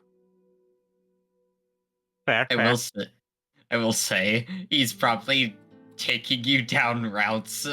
If there's like a big group of people, it's maybe adding a minute or two extra. You just see him Just- constantly taking you down side streets to avoid any major roads.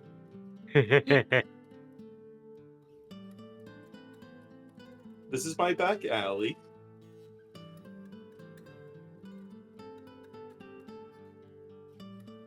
Yeah, I would say you'd be able to get there after a little bit of extra time, taking extra routes, you'd be able to get there just fine. You see a few bits of business inside. It seems mostly, they seem pretty happy inside. They are floating around doing, also, the Digimon, some of them are floating around, some of them are essentially looking at various fabrics. It's early morning, so there's only about 3 different Digimon here. The Digimon themselves look pretty old in general. You can tell that they're probably just not like just ordering fabric for their kid or just for sewing or quilting needs, but none of them really look like any hard-capped adventuring groups.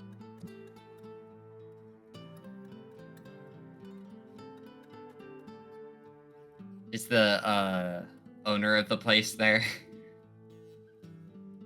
Well, yes, of course. She's you would know, as you remember, their name is Isha. The Kalumon is in the Kalumon is in the store, and they're fluttering about helping various people. After about 5 minutes of helping someone else, they notice you, and with a little bit of a surprise, they look at, oh, there you are. How lovely! I'm so glad to see you back. I have your order. I finished it up just last night. Come in, come in. He nervously goes inside. I need the rest of you. Do you stay outside, or do you go inside with them? Riv would be outside because he wants to go to his go give his presentation. He's just practicing. Like, is he talking out loud outside?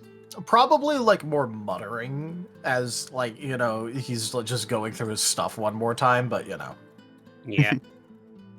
Kotora would go inside with Fogo just to make sure that something doesn't go wrong and Fogo ends up running away or something. You make it inside, and you see the Calamon there. They seem to be fluttering about. They seem to go up to Fogo. Oh, lovely! And like I said, did you? She looks. I think you're also with that Asher fellow. are you able to take up? She kind of looks. It's been so busy today. Would you mind taking the stuff to him as well? I think you're part of his. And he kind of looks. That you're all part of that data anomaly hunter group, right? Yeah. Just oh, perfect. Here, and she hands you a bite. And she hands you a bite in your paw and says, "Here, this is for the delivery. If you could take it to him, I'd be oh so gracious." Yeah. And he takes the items. I don't think Fogel can carry all this. Not gonna lie. If this Just Yes. keep putting more and more fabric on Folger's Yeah. arms. If Just this is keeps supposed to be all putting- blankets. Yeah, so basically the Calumet just keeps putting more stuff and he ends up on the floor. When Kotora sees that, he's gonna go ahead and come help Fogger with the tower of blankets.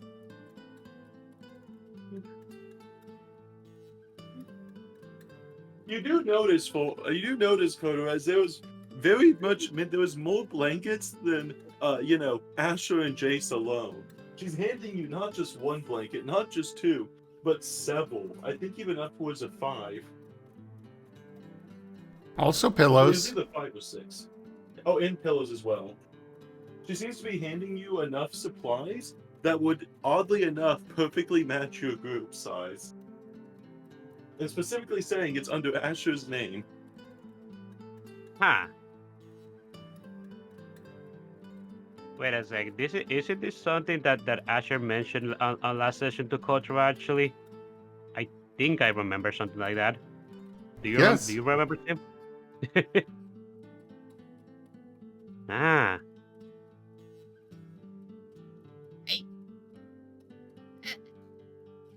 This is a lot. Come here, Fogger. Just let me take like 75% of that. I can carry it. Yeah. Bulger's gonna try and move.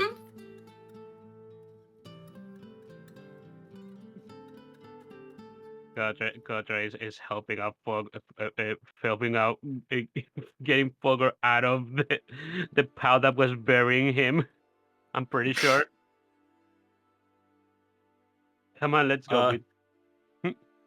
Give me just for kind of like in a straight check. Give me a body athletics check.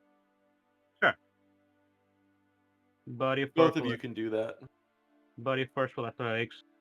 Yeah. We have blanket carrying. The most important of roles, blanket carrying.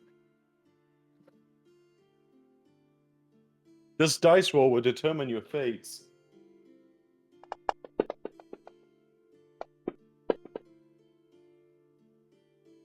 And solving those ones.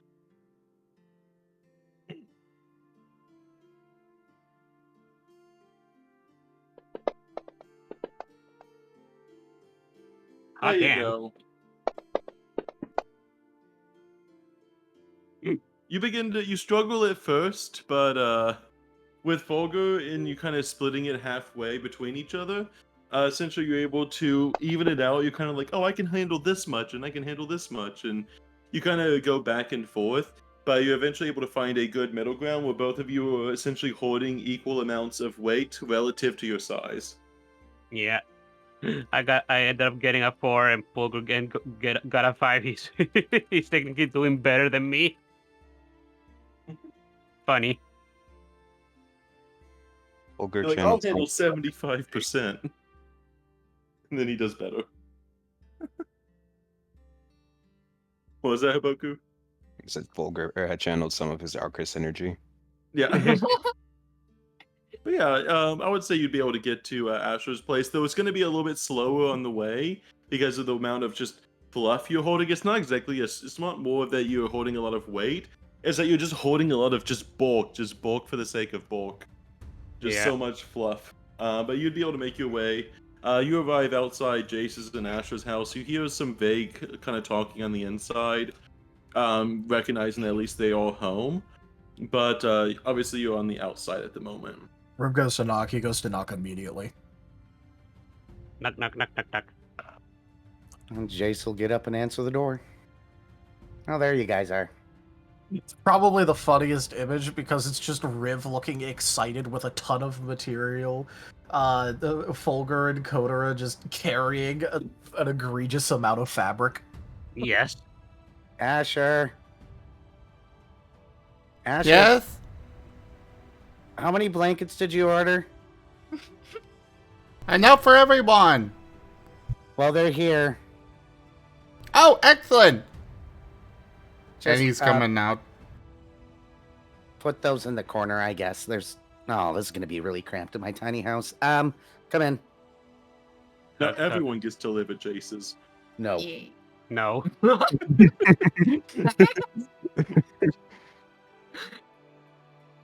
Just the immediate. Yeah. Can we all move in? No, absolutely not. I mean, I can probably stack two of you in the closet, but that's it. And then where the heck am I going to sleep? Gotcha, I mean, if they're in the closet, you're still on the couch. No. Kotora is coming. Kotora is entering the house with his portion of blankets and pillows. Rib is absolutely rushing inside. Do I even want to know? You're going to!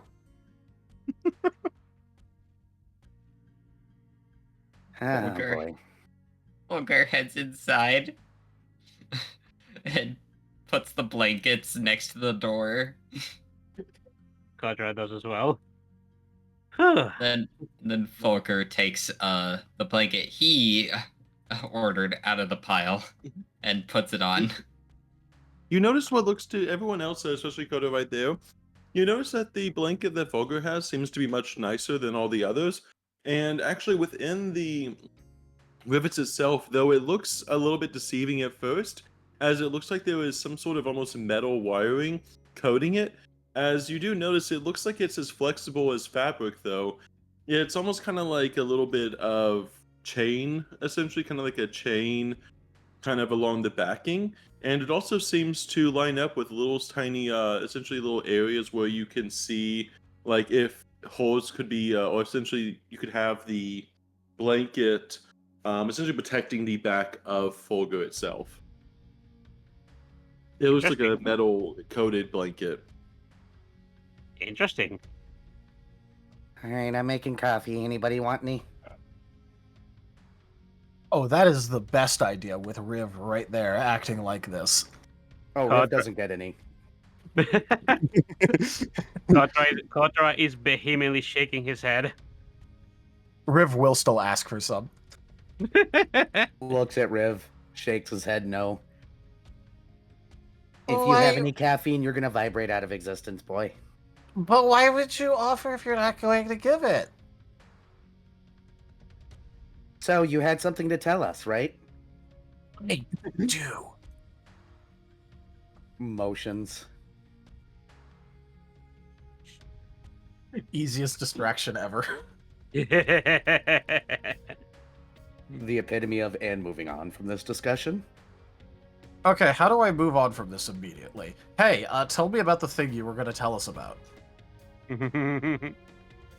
Excellent. Meanwhile, Haboku, at seeing Riv so excited, for some reason has a sense of dread.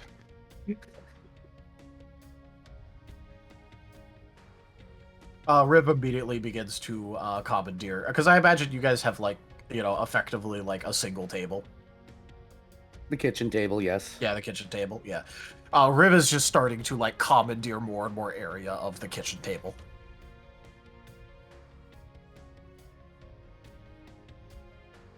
He is getting things set up. Excellent. Do dishes while he sets up until he starts. Now, do you guys want me to actually go through things, or do you just want and lore dump for entirely too long? I would say we're gonna let they would know everything that I've told you so far. But if you have any speculations or theories, then that you can, I would say, tell them. All Just right. just tell them the theories and essentially the conclusions that you've made from it.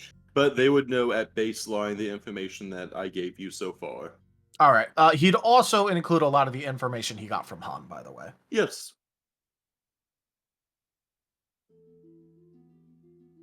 So you guys will get all that information. His speculations about if the tree does exist, that it's very likely responsible and was found out by Naoki, who's Han's friend.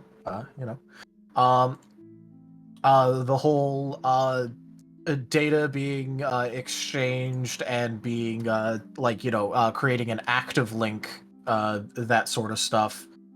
The time frame of about 3 weeks ago is when connection dropped off, and the extremely good possibility that Ragiri was seen by Naoki. All right, well. First of all, I think I know who your mysterious messenger is now there, Asher.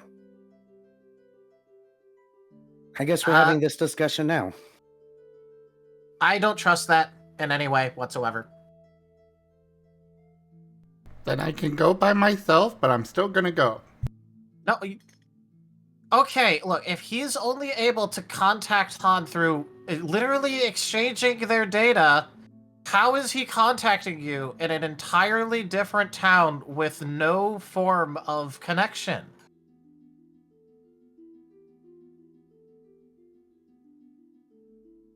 Asher just shrugs. That isn't how things work. If you get a random connection in the middle of nowhere where there's no network, you shouldn't trust that. I told you not to. You should probably listen to Rib in this regard. Well, the unfortunate part is that we also talked to our leader, and he suggested we go, if you all remember. Yep. It is supposed to be the next place for our mission. And about our mission. Yeah. One way or the other, it sounds like we're going to the forest area, and it sounds like we might be going deep, so I'm going to start talking now. And Asher knows some of this, but you guys don't, so I guess I better warn you. I was going to do this on the train anyways, but I didn't think we were going to have to go in that far. I was really hoping we wouldn't. But I guess I don't know where these coordinates lead either, so... Would it be somewhere to the northwest of the forest area, if you had to guess? I don't know where the coordinates lead. Here's the problem. The people of the forest area don't like outsiders at all. And matter of fact, let's just describe it this way. It's kind of like a cult out there. And that's not an understatement by any means. Oh. So, let's start at the top. When I say they don't like outsiders, I mean the deeper we go and the less likely it is that we'll be accepted in the town, spoken to. Things might get violent if we go too deep. The leader of the forest out there, Shinrin, has a very protect the pack mentality, as in, we protect our own and you get the hell out or die. Yeah, he's actually barring access to the forest entirely right now. He's been doing that for years. So that leads me to the next point. When we're out there, stay vague. If you can't lie about what your intentions are, well, stay as vague as possible. But I would honestly suggest lying, because people don't trust outsiders. If they think you're outsiders and they're being nice to you, don't accept it. Don't accept their kindness at all. They want something from you. There's probably not even going to be inns in many of the towns. That's probably why Asher picked up all the blankets and stuff. What else? Oh, right. If you see anybody colored like me and Asher, avoid them. They're his, most elite. The ones that have drank the most Kool-Aid, per se. They will probably kill you. If not, they'll drag you off and question you or throw you out if you're lucky, but for the most part, if they're in the area, they're looking for somebody or up to something. He only sends them out to the outer edges when he wants something done. If you end up in a confrontation, you're fighting for your life. I'm sorry. It's a different world out there. And it's going to be dangerous. Mm, Does that mean that you were one of his leads at some point? Yeah, when my hometown got destroyed, I wandered into the forest knowing there's a city out there looking for help, and he made a lot of promises. I was there for quite a while, maybe 5 or 10 years, it's hard to tell. Nah, I listened to his words, believed his lies, and then over time I noticed a change in him. He went from being this kind guy that was only trying to help and make you stronger so you could fight for the greater good to somebody to yell at you if you asked him any questions. After a while, I couldn't ignore all the signs that things were definitely wrong. Not being raised in there, maybe I just noticed them while others just blindly followed him, missing Digimon. He took my colors. I was already, 1 foot out the door when I found Asher's egg. Looks at Asher knowing that Asher's only heard part of the story before. Asher is listening, but not commenting. Yeah, I was one of the ones that would get sent out to the outer edges. We definitely would kill outsiders or try to push them out. If they seemed like somebody that might be useful, we'd kidnap them, trap them, make them work for us.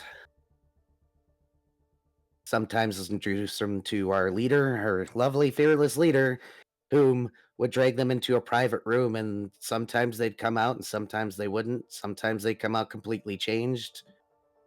It's a mess out there. That sounds horrifying. I Yeah. never encountered anything like that in the ice region. No, and that's why I'm warning you all, because I don't think you're ready to go too deep. Asher's already seen some of it out there. We had to get out of there. His egg hatched long before we managed to fully escape, and then we bounced from place to place for years before we found a place that would even take us. Being out here, it's not as recognizable what we are, but at least what I am. Asher didn't exactly get the choice. I see. I see. What? Well, regardless of if you think we're ready or not, I don't think we could. I think we kind of need to at least see if the tree is in fact real, because if it is and it's being fed glitched water and it's spreading glitch like this, we kind of have to do at least something about that, even if it's just confirming it. Which is fine, but that means that we need some ground rules on how we conduct ourselves in the future, because while it was fine in the last city, some of y'all ran off, and out there, it's not going to be acceptable. You run off by yourself and you're noticed by somebody, by yourself out there and you're lonesome, it's a death sentence, really. As outsiders, if they ping you like that. Yet, we might have a bit of a chance if you're traveling with me. I doubt any of the other elites or most devout or whatever name they're going by nowadays would recognize me necessarily. They might just think I'm one of them still. Who knows? Maybe Asher too, but we need to come up with a way where if your guys' issues come up again, you have somebody that follows you and we have a method of finding you. Folger actually had a great idea, by the way. He holds up the bracelet. Oh, Well, he gave me a note, and he's got one of these bracelets, and I've got the other where if he runs off again, I can find him. But that's not going to work for you two. Looks at Kotora and Riv. Yeah, it's probably even if you don't like it, it's probably a way worse idea for me to actually be around people if my thing starts acting up. This isn't going to be a bad idea, good idea, Riv. This is for your safety, and we are a team.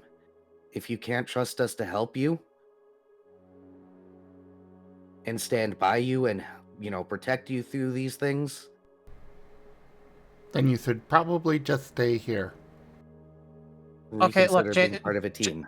Jace, that whole thing is nice and all, but I don't exactly think it's a good idea to freeze my entire team in both quite literally physically their data as well, and quite possibly glitch all of you.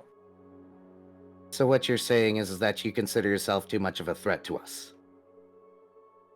If the option is that I can't go off a little bit to make sure that you aren't going to get caught up in it, if the rule is that I quite literally can't leave your presence at all while in there, then yes.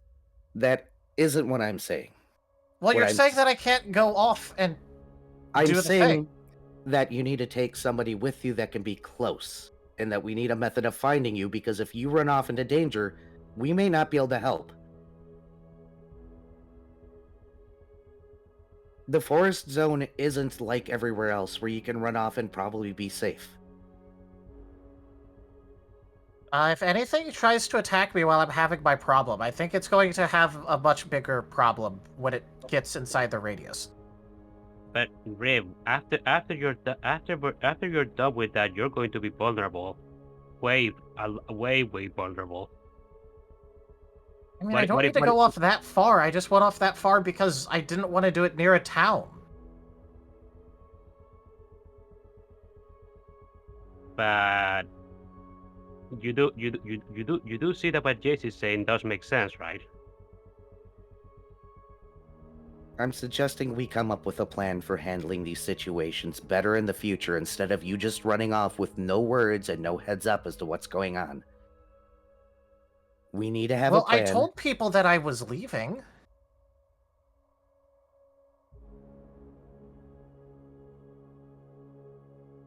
Vulgar, you had a great idea. Now, Fulgur, I know that you're a little bit skittish. Yeah. Going out there is going to be very difficult for you. Are you sure you're ready? Because freezing up in the wrong moment could be really bad. Are you going to be able to fight if you need to? Or are you going to be able to keep yourself from running away? Because you're going to have to stick with us.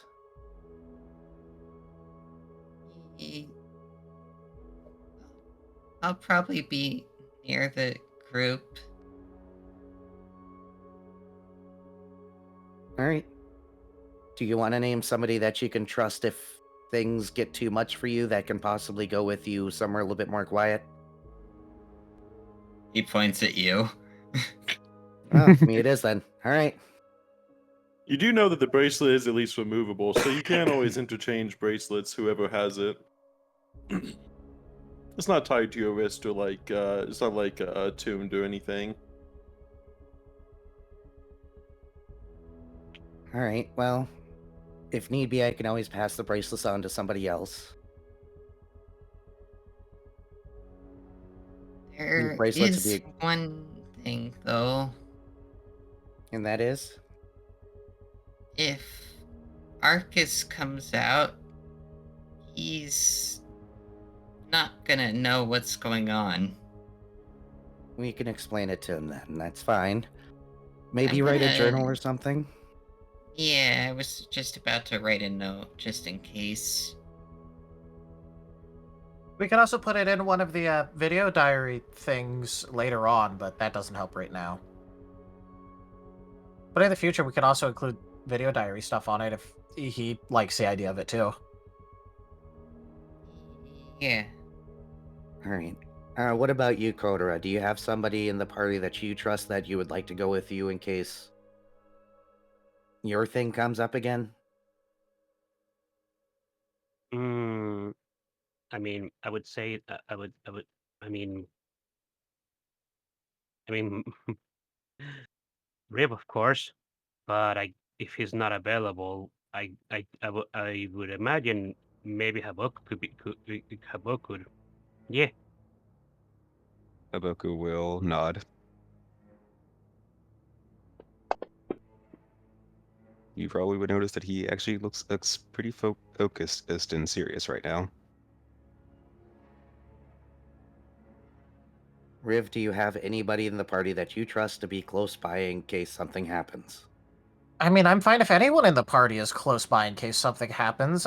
They can't be too close, otherwise they'd get hit with it, and that would be a very bad thing. Give me a Jace. Give me a mind insight. I think that might be the word. Yeah, I would say mind insight. 3 dice.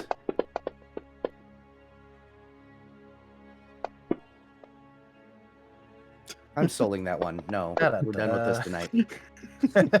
I want my 2, dang it.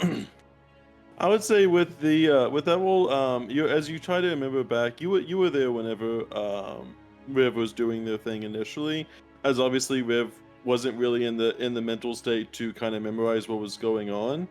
You would know that it's vaguely of the area around Riv that had that like snow globe effect was anywhere from about 50 to 100 meters.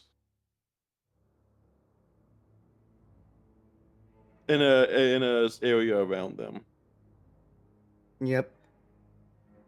But that's something I think most of the party knows at this point, because I think everybody witnessed at least part of that at some point, right? Yeah. What I think they did re-show up to. I think a few of them re-showed up to that ice area.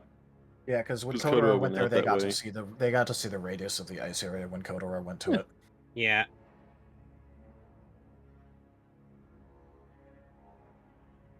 And I would say you'd see that they'd be very, very similar, where it's about that 50 to 100 meters ish. All right. Well, that part's done. I really can't stress this enough of how dangerous it is. As I said, people, if they're showing kindness to you out of nowhere, it's definitely false. Try not to answer too many direct questions. Lie if you can. Be careful of who you talk to and who you trust. Let's just hope we never run into anybody that looks like me or Asher. Kotora nods. And this is the time to back out if you're not sure that you're ready for this.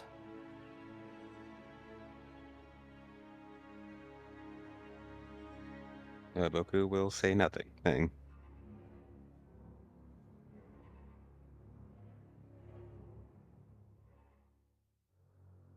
was really hoping we wouldn't have to go back there anytime soon. I'm assuming you never got a chance to talk, Kotora. I did tell you that I would do it today, but it's literally early in the morning. But the moment we woke up, we went to eat breakfast and immediately came here because this was also important to speak about. Well, you two should probably go off. You can at least have your talk. We can report to the DH8 or the headmaster, or whoever you want to talk to. I was gonna go talk to Kiga after this. Yeah, Kiga, that's fine. You two might want to have your talk first. I know me and Asher are going to be packing up supplies and stuff. Yeah, I got blankets and pillows for everyone. Oh, also, Jace, I've been keeping notes this entire time. Is it fine if I tell Kiga about some of this stuff? Kiga already knows. Oh, okay. At least they I'll should. I include- didn't exactly hide any of this when I came in. I'll include it anyway, just in case. They, especially the Guardians themselves, would be very aware of you and Asher specifically.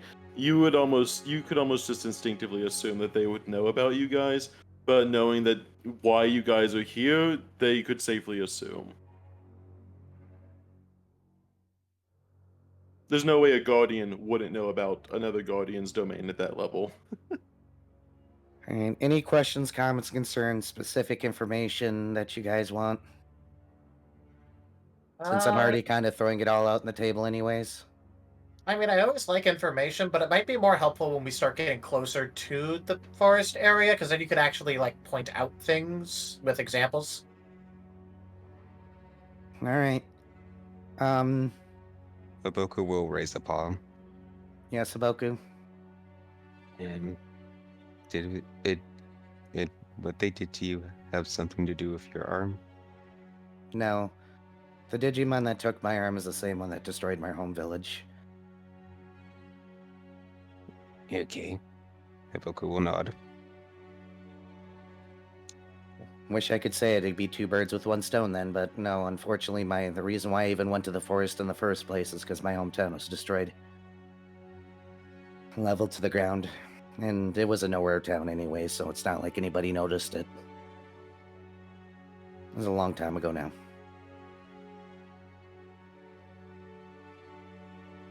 I'm sorry it happened and at all, though. Kotora nods. And I'm sorry you went through that. Yeah, don't apologize. You're not the ones that did it. Nope, but I can still try and help. My only goal in life at this point in time, now that Asher has grown up, is to find the bast that did it and make sure to bury him as deep as I can possibly make it go. Be it 6 feet or all the way down to hell. If I have to do it by hand, I will. After that, maybe I can die happy or retire. We'll see. Well, considering that he's most definitely somebody who steals data, we're going to have to deal with him one way or another. So we'll be there to help you, thankfully. Hopefully. In the meantime, just to reiterate this, be ready to fight for your life. And when I say fight for your life, don't hesitate to kill. Kotora just nods slowly at that. I know y'all aren't necessarily ready for that, but if you run into somebody like me, letting them live is a mistake. Well, I mean, if they're like you, then I'm going to choose to trust them anyway. Okay, bye. Looks like me, okay? Looks like me. Riv is blepping at you. Cute. Kotora is falling behind Riv. And I'll let you two go. Haboku, Fulgur, do you want to help pack up here, or do you guys got things to pack up at the base? I have my stuff on me. I just need to write a note now. Alright, I'll let you do that. Asher, do you need to talk alone, or... I know some of that was new. Asher is going to shake his head and go off to start getting his stuff packed up.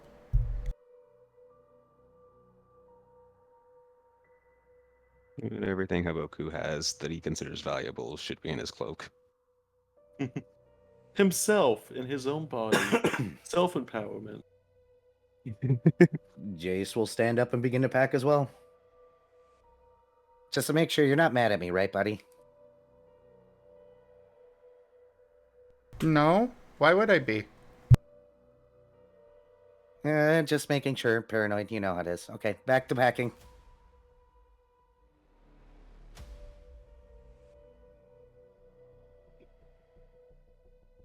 Yeah, I'd say you'd be able to, at least in terms of you guys, I would say everyone else is able to pack relatively cleanly and simply. They'd also be able to get any supplies they would want from the major headquarters themselves. Though I will let Kotora and Riv talk, but I think that's the only thing that needs to happen at the moment. Yeah, narratively, Riv will also inform Kiga of everything, but that's just more, administrative. Oh, he did this. Yeah. I would say, especially as you talk with Kiga, I would say that a lot of, just in general, a lot of things they would say is essentially like, they would understand a lot of what you're talking about, though a lot of it is speculation. So they wouldn't be, like, they would have knowledge. The library is in the town itself. People are studying it in there. But unfortunately, with it mostly being rumors and without you guys actually having your own connection to it, essentially you're providing the new communication from your own experiences to them. But that's essentially all new knowledge to them. But any knowledge that you found in the library, they would all have been aware of. Yeah, it's more just about, like, piecing together Connecting certain it. circumstances and making it like an official. Okay, so you totally agree that this is a very real possibility, and we should probably go check this out, right? Right. Yeah. And they would also give you some extra supplies for the. We did have the bandage rules, so that there is some outside actual healing in the game as well that isn't just temporary. So you guys do have those bandages, as well. And they do know that the mention that the area that you guys are going to also doesn't always speak the same language. You're not sure if Jace has the ability to translate. You'd have to ask them themselves. Jace, you would also be aware that some of the tribes speak different languages. Some that is completely not even audible, that is purely hand based, and some that is more visual based. So you would know that there is some villages that don't even have like the common, essentially, words that everyone else uses. But I would say you would know probably at least some of the major minor, oh sorry, at least some of the major languages in the area. Oh yeah. Maybe a Also, little bit Riv rough. did do a little bit of shopping, but I just did that off screen. Yeah, It was just like some minor stuff. Like yeah. And then that would give to you, Riv, and Kotora. And that's the last of the town roleplay, essentially. Yay. Enjoy that awkward talk. It's up to you. yeah, now. it Only won't be. you can Riv stop. won't be awkwardly resistant. Nope, not at all. What are you talking about?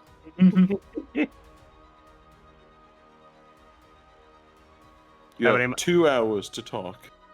I Go. don't think it'll take that long. No, I don't think Riv's talking about this for 30 minutes, much less of 2 full hours.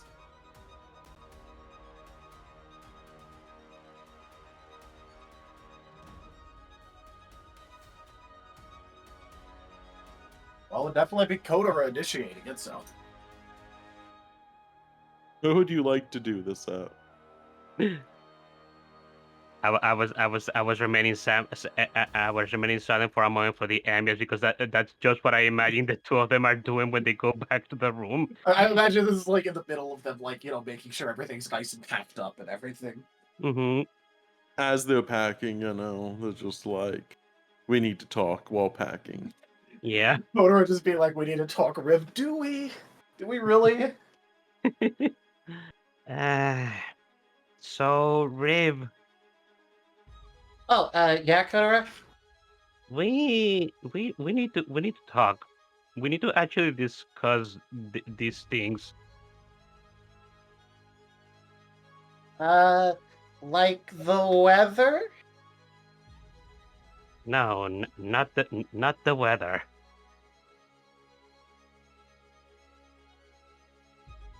I mean, are you sure you don't want to talk about the weather? The weather's been pretty decent.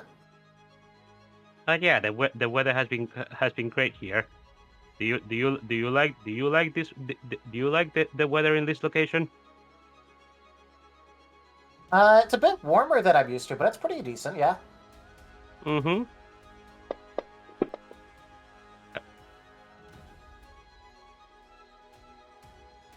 I heard some dice for a moment. Yeah, I looked over, I'm like, uh-oh. Kotora nods and is just going to rub the back of his head. How was the weather whenever that thing happened? What thing? The thing that you told me when you were having memory issues, Riv, about you getting kidnapped.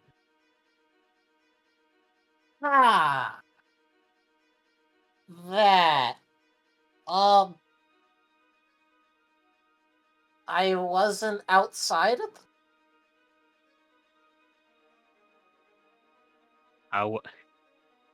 So you weren't so you weren't outside. How was it inside? What actually happened, bro? Are you really sure that we need to talk about this? I don't think any of my answers will help. Kotora actually looks like he doesn't like want to continue, but at the same time he just looks like he's partly in pain, but also partly just like in conviction that he's Like, I hate this, but I'm gonna do it anyway. yeah. Kotora nods. Yes, please. I want to know. You know that. No, you know that I know partly the reason why you don't want to talk about this.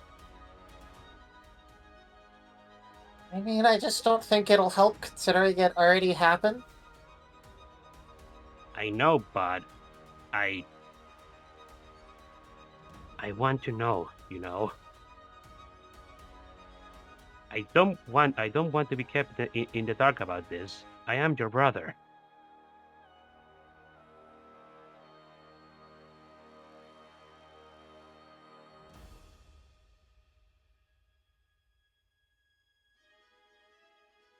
I mean, I guess if you're that sure about wanting to know, I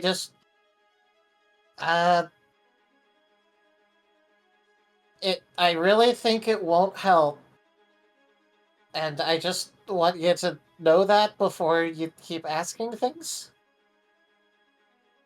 Kotora is going to approach Rib, and he's just going to like grab Rib's paws, or rather his claws, and just look at him with determined eyes. Please.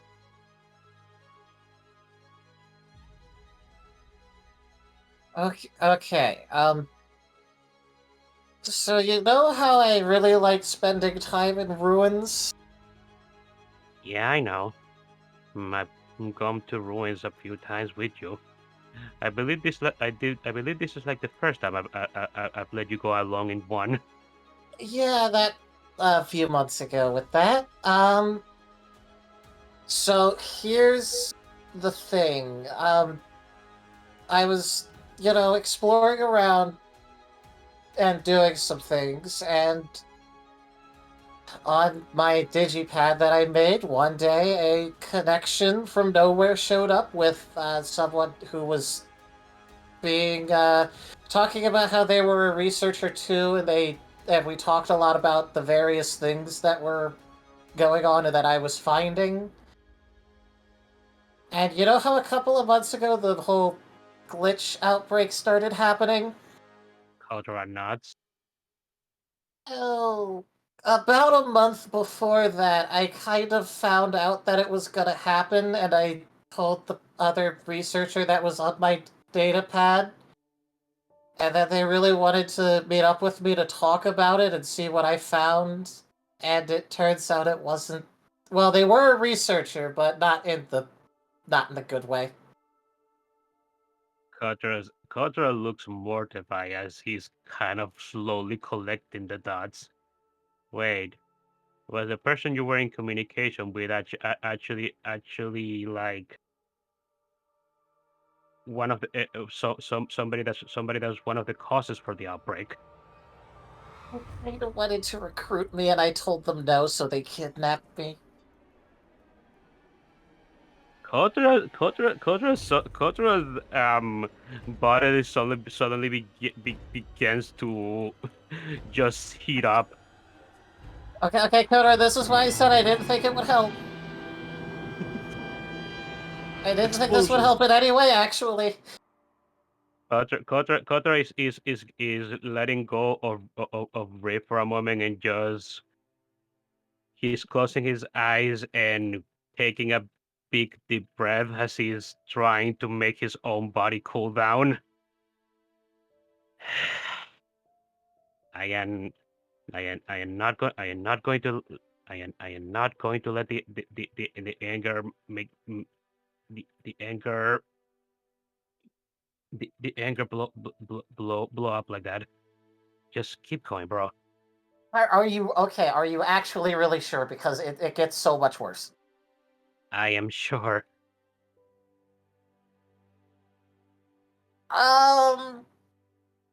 It really gets worse. I don't think this is a good idea.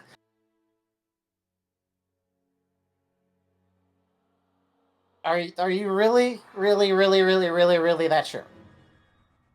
Kotora is going to fold his arms. If I don't have you talk about it about this right now, Rib, we're never gonna bring it up again. I'm sure of it. I would kind of prefer that. But I want to know. I need to know.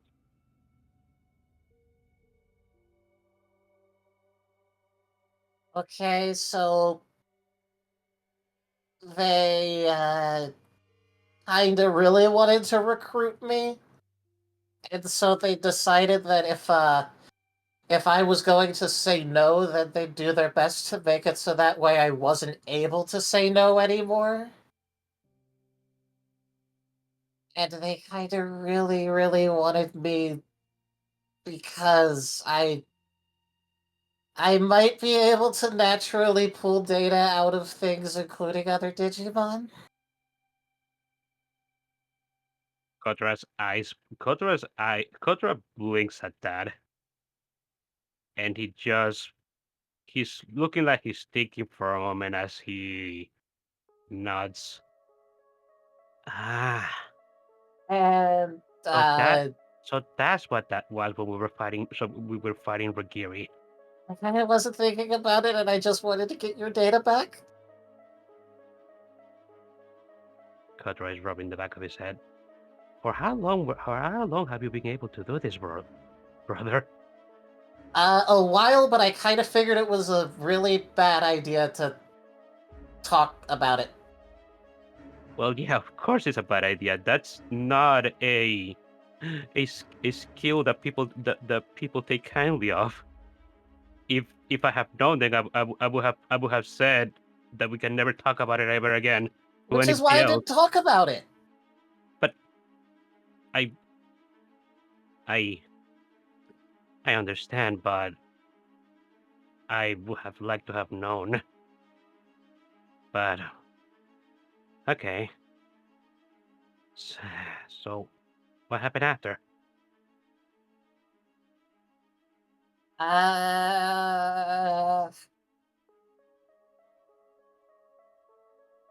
It gets worse. Kotora blinks. How does this keeps getting worse? What did they do to you, bro? They might have kept me captive for a month and slowly spliced a glitch into my core, so now I think I'm technically half glitch.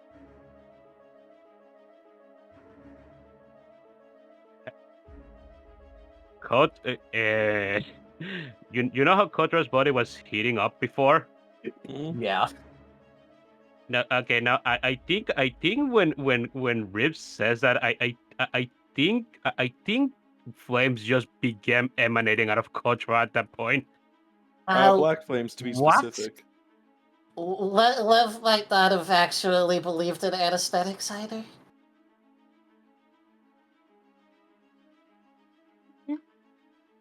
They were torturing you like that and inserting a glitch into your core. They had a teleporter thing I kind of went through one day when they turned away and I used the whole glitch thing on them and stole a data pad and left. Kotora is still looking kind of angry and looking like he's trying to calm down but having like a hard time doing so. They might be kind of still trying to get me on their side.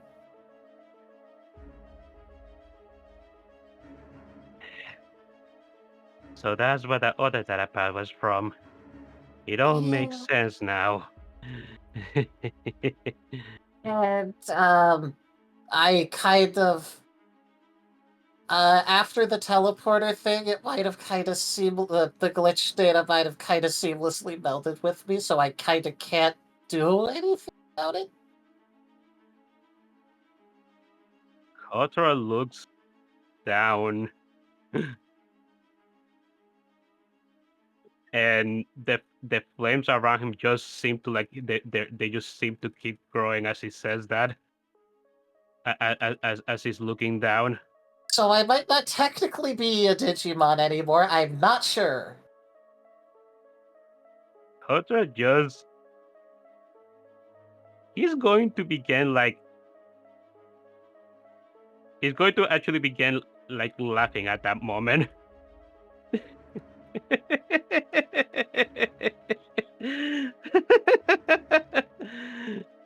Kotora, should I go get like?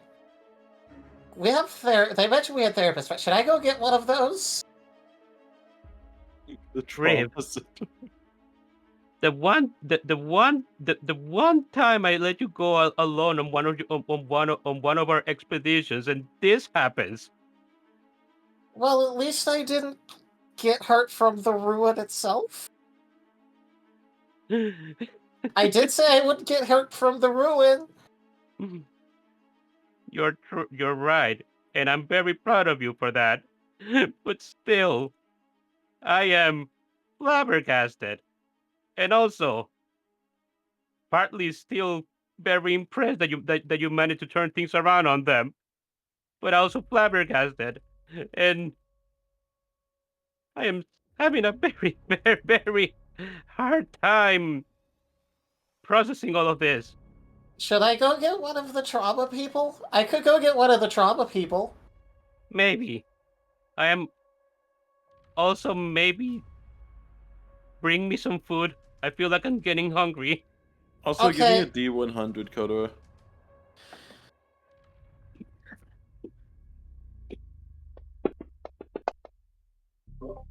Are you having? Oh boy, here we go. Family trauma. Family trauma. I'm just checking. You do notice that there is some you do notice as Kotora's kind of talking, you do notice that like little kind of almost like it's kind of like if you ever like turned on and off a lighter and just kind of like that poo too too too too Oh yeah. like little flames like that's kind of coming out of his like as he's talking it's coming out of his mouth, though the flames aren't red, they are black.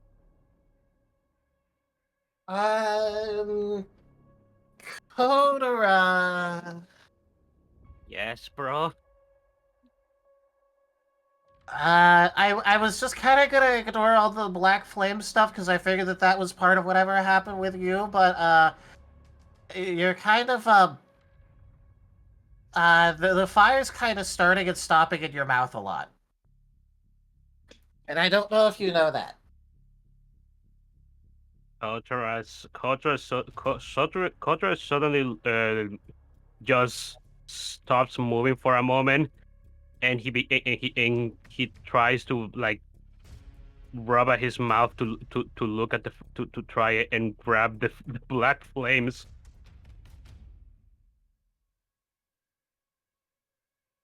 As you kind of, it's a little hard to notice at first, but you are kind of seeing that almost blackish flame. It leaves a little bit of soot on your claws as you're kind of having that around your muzzle. But yes, you are essentially it as you try to control it and being more aware of it, it goes to a more reddish color, especially as you're looking at it more deeply, as the distraction of it itself is enough to kind of take you away from your headspace you were at. But it still that has a little bit of black to it, kind of a mix of both and both. The red and the black. Kotora just he's trying out. He's looking at the way that he's producing black flames at the moment. He's trying to like do that breathing technique that Jace taught him, but he's actually kind of failing at it at the moment because all of the information that he has just been told just has rattled him to his core. So if as the flame like goes back it's like a tend to go back to red, but it keeps but it the black grows and then the red glows and the black grows and it just keeps going back and forth like that, as if it can't decide what it wants to be. So, what do we do about this? I don't know. This is the first time that I've ever seen. I've ever.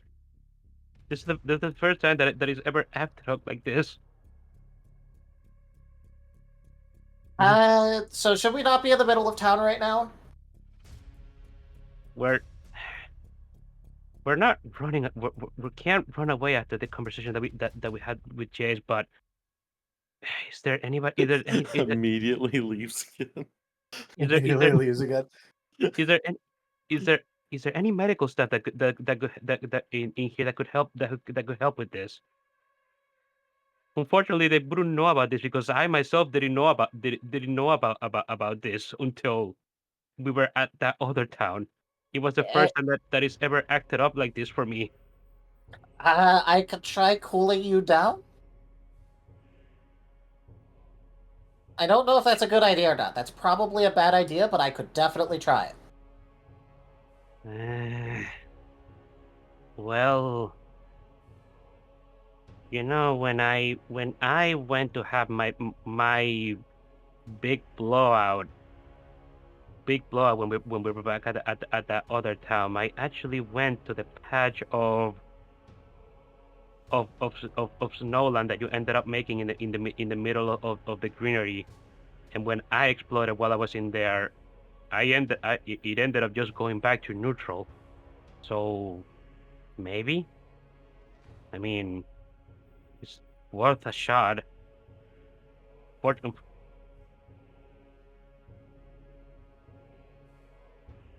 Okay, this is probably a really bad idea, but I guess I'll try it.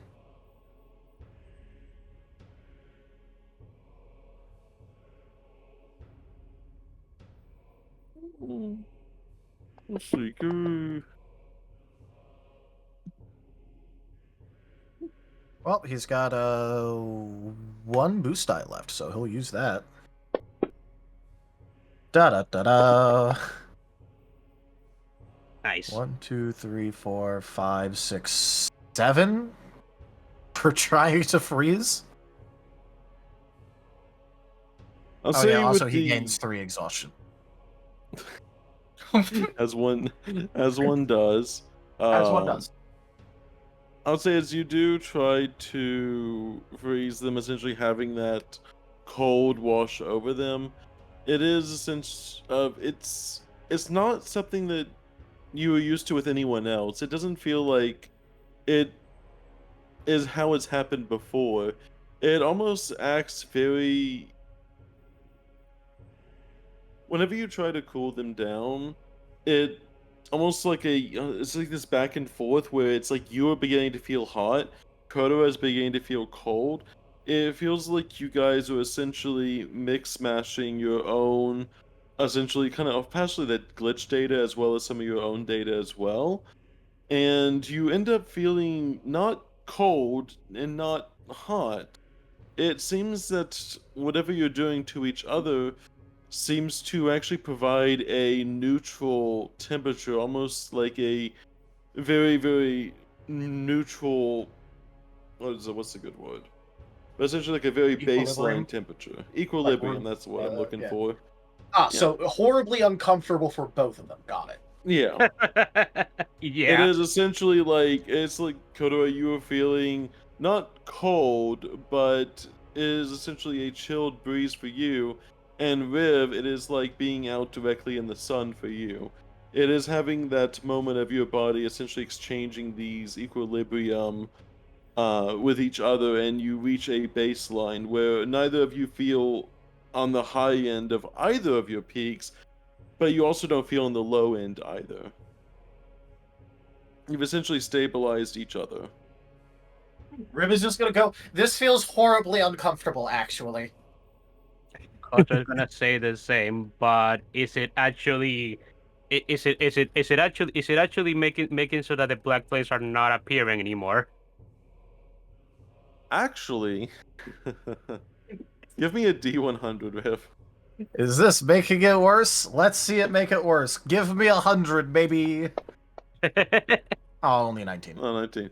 I would say you look at Riv. Riv seems to have initially some of the black flames seem to almost dance around Riv as it's like they're stealing your breath in a way.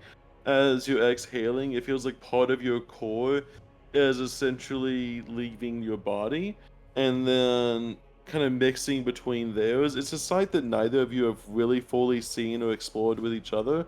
But the flame itself essentially goes from that black to a cool red, and then to essentially a kind of whimpering out.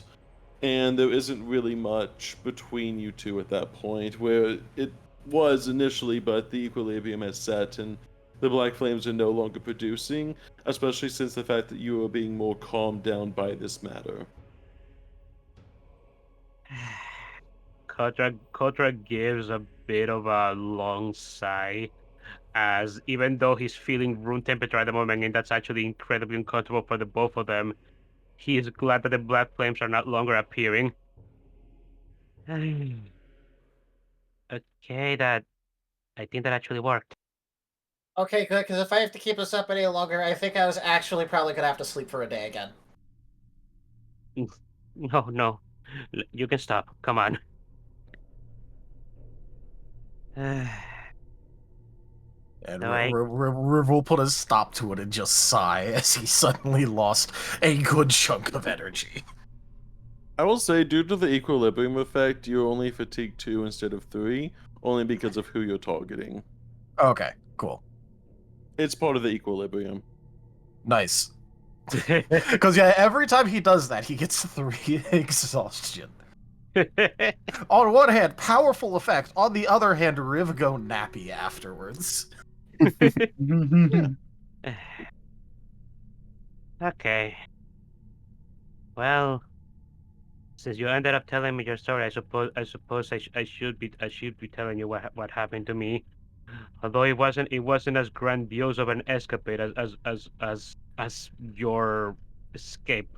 I don't really think it was an escapade. I just used one thing, froze him for like 10 seconds, and ran. I just kind of grabbed things and booked it. Still impressive, in my opinion, at least.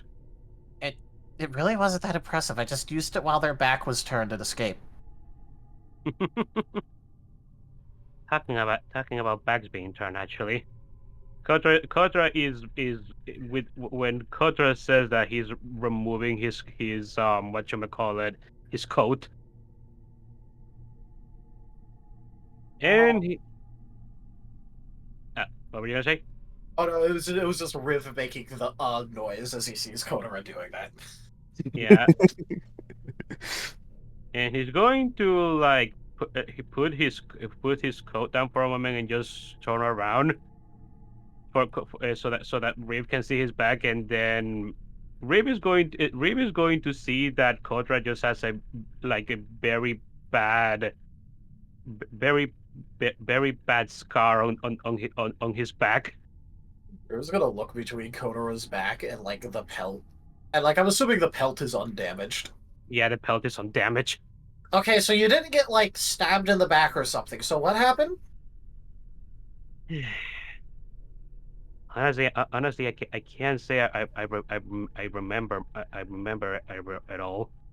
But while I was still back at our home at the village, I was basically I feel like I was approached by some individuals, and actually they ended up they were talking about you to some extent.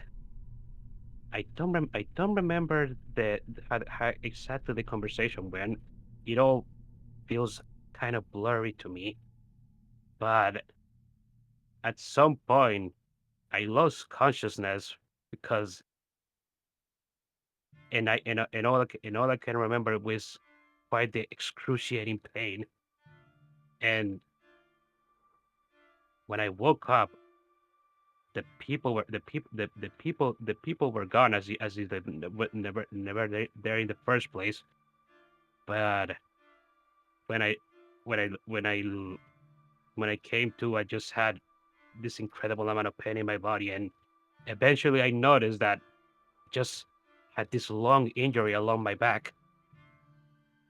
I didn't exactly knew what exactly happened to me until I saw that at some point, well, at some point my back looked like it was glitched, but then it eventually sealed up.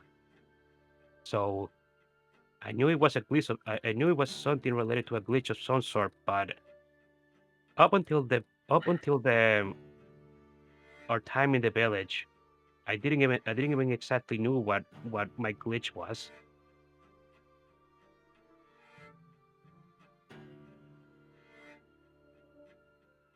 Riv has like the most poker, like obviously held poker face like expression on, and he's just going.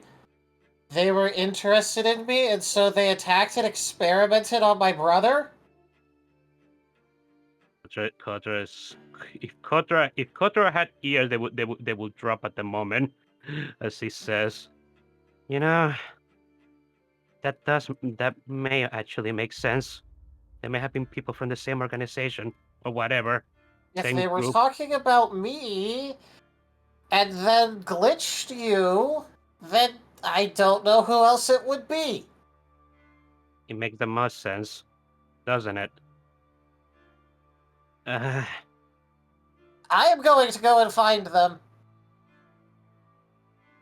I will be finding them.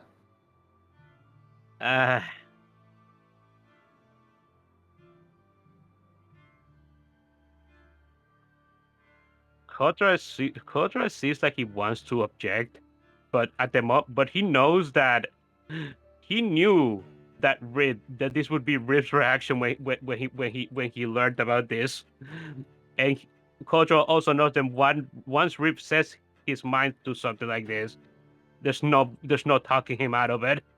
We got double John Wicks. The really funny part is that Kotora is like the soft-hearted older brother, and Riv is like the "oh, you touched my brother, I'm gonna put you in the ground now."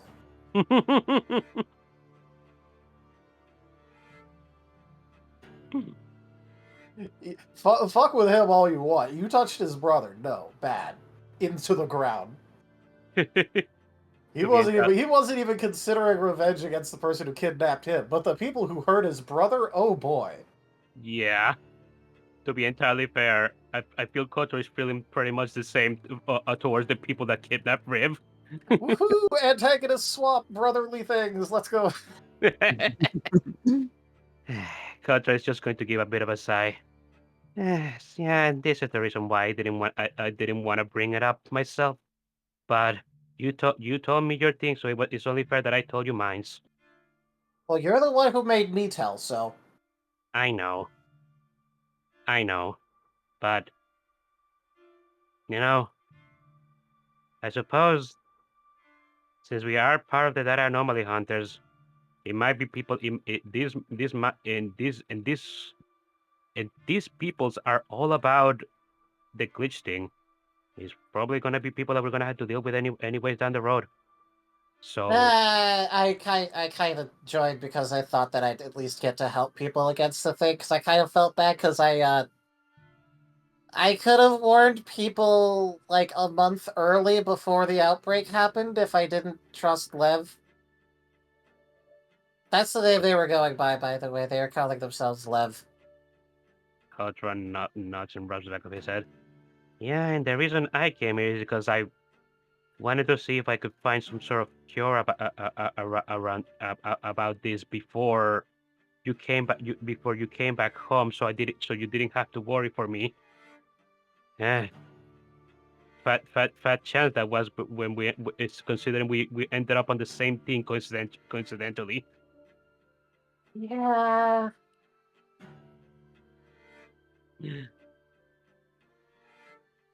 I suppose. Well, I suppose now you and I have some sort of goal in this regard, because believe me, this Lebs individual, I am also going to make them pay for what they did to you. That's going to be very hard, but I am aware of that. well, yeah, but they might not be a Digimon. Kotora tilts his head. What? Well, they didn't really explain things that well. Well, I guess they just didn't care to, but They probably didn't want to when you were on their side. yeah, that's what I was thinking. But it's going to probably be very hard. Kotora is going to shake his head and nods. I know. And neither of us are strong enough to even attempt it, but we'll get there someday.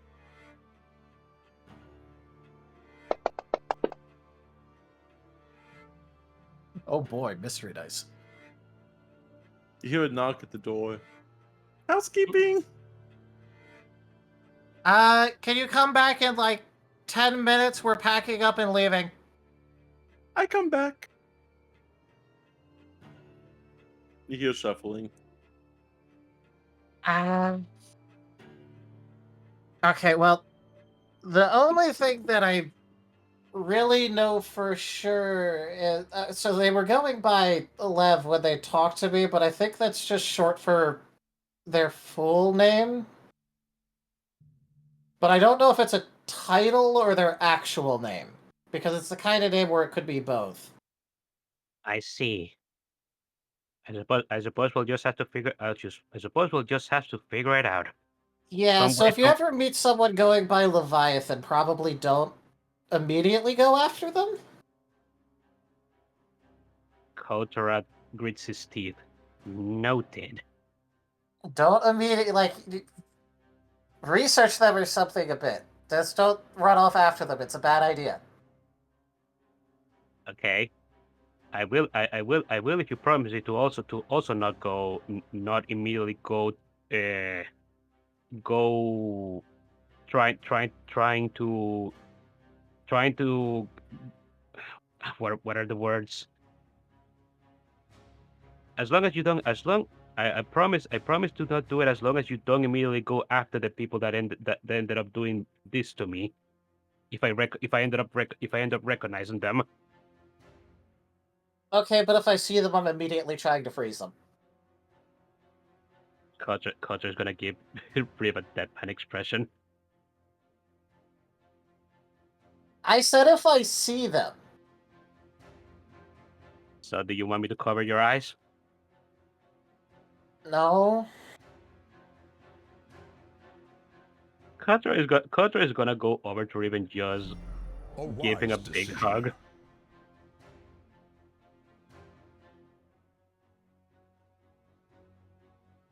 Okay, Kotora, maybe Just let me hold you like this for a bit, please. okay, but I'm just gonna remind you to actually put back on your pelt before the house cleaning lady comes back. Of course, I'm not gonna leave it behind. Well, yeah, but sometimes you hug me for a while, and I only told her 10 minutes. Ah, okay.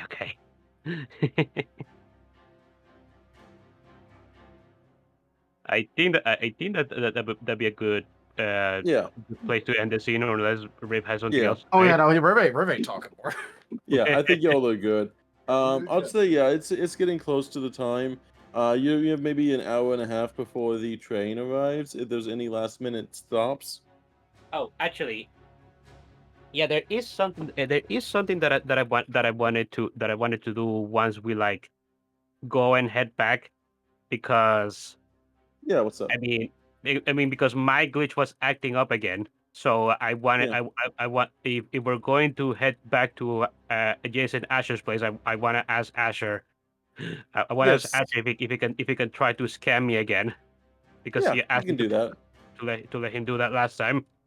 Yeah, you can do that. I'd say you're outside Asher's home. Mhm. You hear shuffling on the inside. It's various.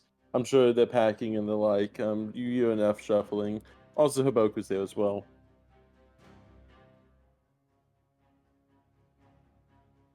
A Ray, knock, a knock. knock knock.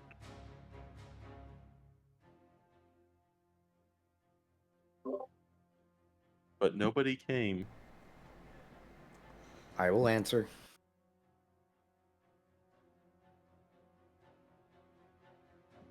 Kotora waves at Jace. Jace is gonna linger in the door for a moment with that dad stare of "You did the thing, right?" Kotora nods. Like he doesn't say anything, he just stares at you, and then when you nod, then he'll move out of the doorway to let you in. We're just about ready in here. That blanket is yours. That pillow is yours. You're gonna have to pack that. Yours is over there, Rev.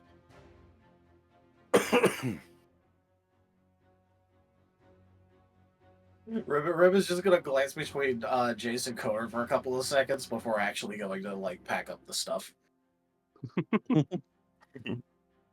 And Kotora Kotora's gonna ask Jace. Asher is here at the moment. Yeah, he's over there. Or Asher. What's up? There he is. Could you scam me again? Like when we, Sir? when we did when you did that medical scan on the other town, because I'm not going to lie, where emotions were kind of high when I had my talk with my brother. I think my glitch ended up activating again, and it's still been a moment, so you might be able to find something. Oh, you really need to thornton your explanations.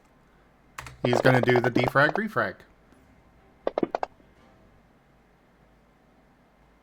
And he's gonna sold those ones. 6. As you're finally able to look into Kotora's body a lot more than you were before, you really feel that you're able to see what was once a essentially tight knit ball where it was completely closed off. You now see it more open. The data around this core seems to be flowing a lot more. One of the things you notice is it actually looks a lot stronger. Like, so there's actually even stronger data inside Coda than it was before. You look at it, and the data itself almost looks like data that you would expect to see in a Digimon that has already evolved, but it looks strained. It looks uncomfortably strained. It looks stronger, but in a different way. You're not entirely sure what, obviously, you haven't had the context of what happened so far, but it almost looks like Kotora's data is evolving in a way that would almost push them to their next evolution. And it seems really good for you. You look at it, and it looks strong. It looks like it wants to be free. It looks like it wants to cause that evolution. It looks like it is almost a snap point away from essentially causing that. And from what you can tell, it looks like it's something really positive and good, as you would recognize the strength in it. So you're not really too sure why Kotora seems concerned about it. Does it seem like a glitch? The core itself does seem to have the glitch part of it. However, the data that actually is so strong seems to be glitched in a way that is making it stronger. It's different than what you've seen, where usually the glitch tries to remove. In this situation, it is similar to how Jace's arm had the glitch that was essentially pouring into it, but this is more internal. It seems like the glitch is essentially trying to strengthen Kotora, and it seems like it's trying to almost force evolution on them to make them stronger. Almost kind of like a super soldier situation.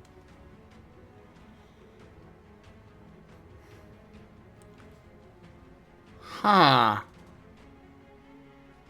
What is it? Well, apparently your glitch is trying to get you to Digivolve. Kotora blinks. Huh? Yeah, it's trying to strengthen you instead of actually be a detriment. That's... Then again, what it makes you Digivolve into, that might be a detriment, but... Kotora is rubbing the back of his head. I've never heard of a glitch doing something like that. Those things usually eat things away, not... I don't get it. Asher just shrugs himself. Hmm. Well, this is awkward. I mean, if people barely know how to deal with the regular kind of glitches, I don't think I don't think they'll have anything to be able to help me when it comes to this one. If it's such an outlier. Well, I mean, I could try and take some of the data out.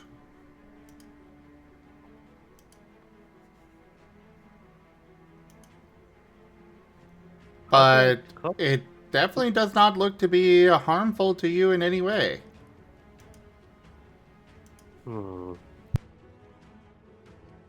Kotora is going to think on that for a moment. He's just going to shake his head. I don't think that will be necessary.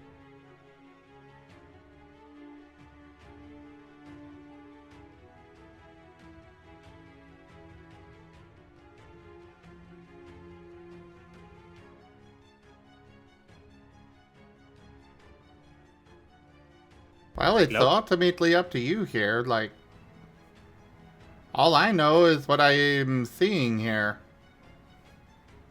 Kotora nods. Okay, I get it. Thanks. I appreciate it.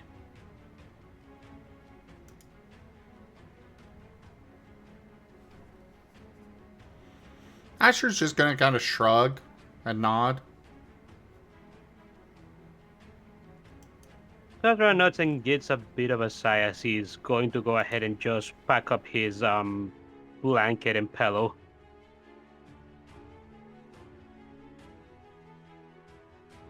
All right, is everybody ready? Oh wait. Actually, now that I think about it, I almost forgot. Asher told me just that I needed to get a tent for me and Rib. We can do that on the way. Yeah. I'm also fine just sleeping outside.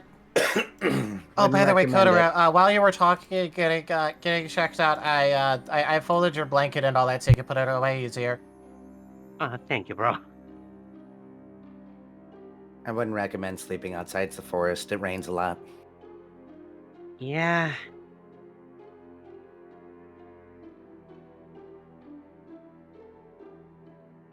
We'll just stop on the way.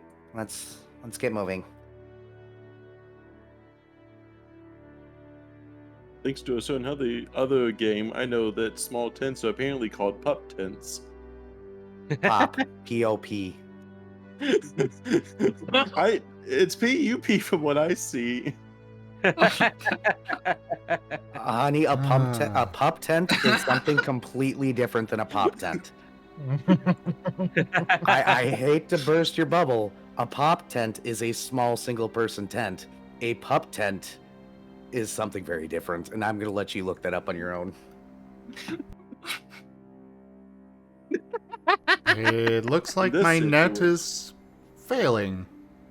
Oh, no. Oh no. Yeah, your Oh, no. stream was lagging a bit there. Maybe stop sharing screen to us just to conserve your connection. That wouldn't be causing or that wouldn't really help anything, honestly.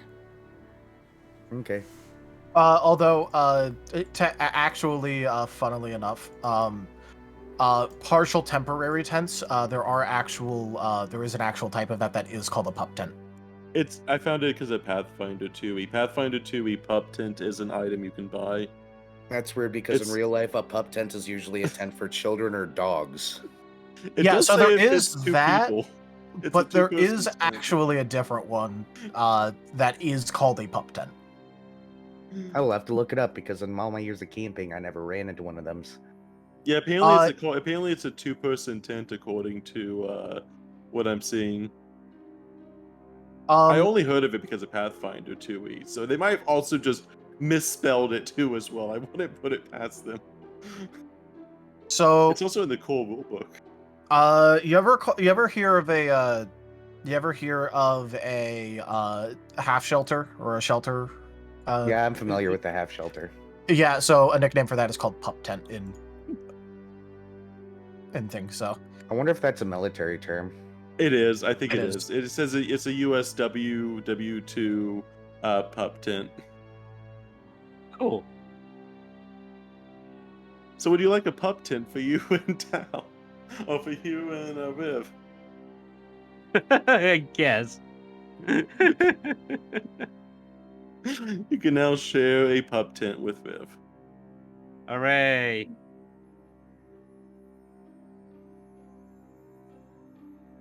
I will say How much is it for the tent? the pup tents themselves would be definitely like 3 bytes each for the pup tents. Okay. 3 bytes. Yep. It's essentially a loosely put together fabric for that. Does anyone else want a pup tent? I think me and Asher have like a 3-person tent thanks to him, right? Meanwhile, Folger in the corner, sad and alone without a tent. Well, I don't know how big of a tent Asher got. How big of a tent did you get, Asher? It was 3-person, but more on the somewhat large side. Yeah. So could It's- probably fit. I mean, if we all squeeze in, I'm sure all of us could fit in there. Oh, right, I'm bad. Never mind. We're good. Can I just retroactively buy a tent for 3? so we don't have issues here. You can also buy one too, yeah. Yeah, but you can afford that. They also try to say, well, if you buy the pup tent, it's only for 2 bytes more. We could throw in a hammock.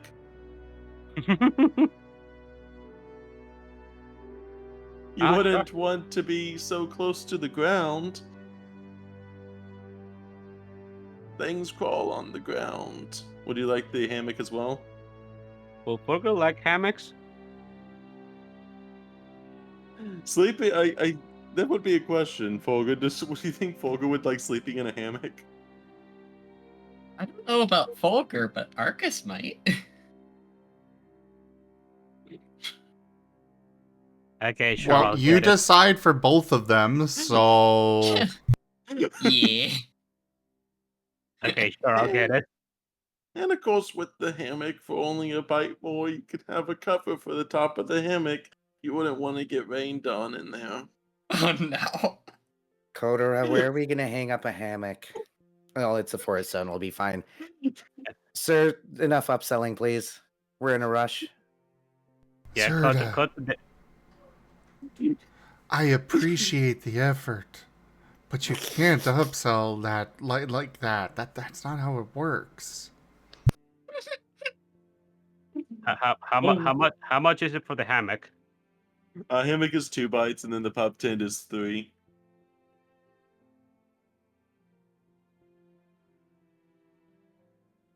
You might just start spending Viv's money at this point. How much do you have left?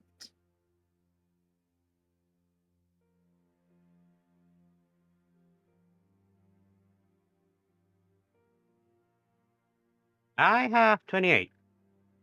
They're doing good. Would you like the roof for the hammock? Simple sheet enough. Sir, I'm gonna put this clearly. If you don't stop trying to upsell us when we're trying to get somewhere, I'm gonna put everything back in the counter and we're gonna go somewhere else and purchase something. All this, okay? Here's the checkout, sir. Thank you. I'm just not as good as my sister.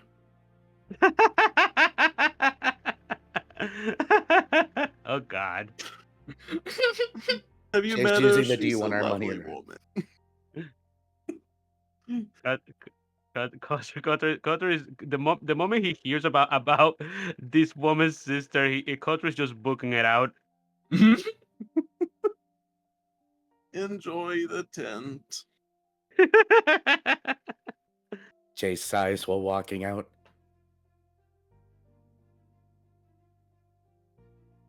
So, It's really what weird. was that about? Why'd you just take off?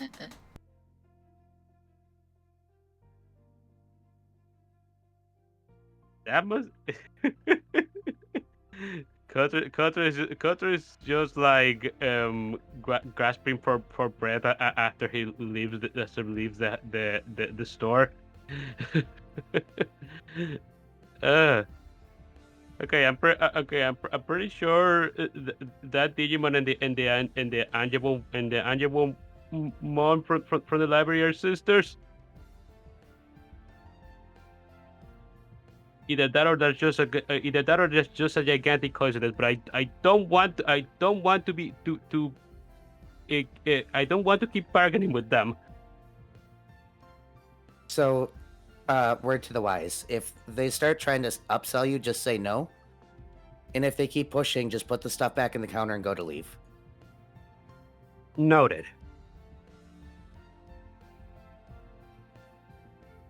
You do have a very beautiful fabric, or a very beautiful hammock, though. Yeah. It is a very, very nicely built hammock. Yes. Anything else we need before we go?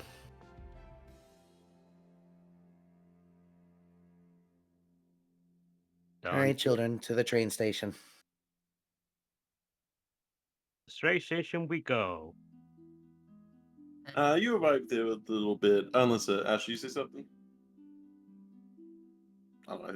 As you make your way to the train station, you're there a little bit early. Obviously, you don't want to be there late. You go through this central, kind of a more of a check-in initially. There is a few different spots within the train itself, though there's really only 3 main living areas. There is the more luxury, there is the staff, and then there is the regular residents. With your badges, you would be able to get the regular residents, though you would be able to upgrade to the more luxury end if you had an extra, say, 5 bytes for the actual train, only because it does include meals as well as overnight travel. Question, Zerda. Mhm. Do they have like little rooms and stuff? Yeah. Those cabins. The cabins would fit 4 each person, comfortably with 2 beds on each side. How much for 2 cabins?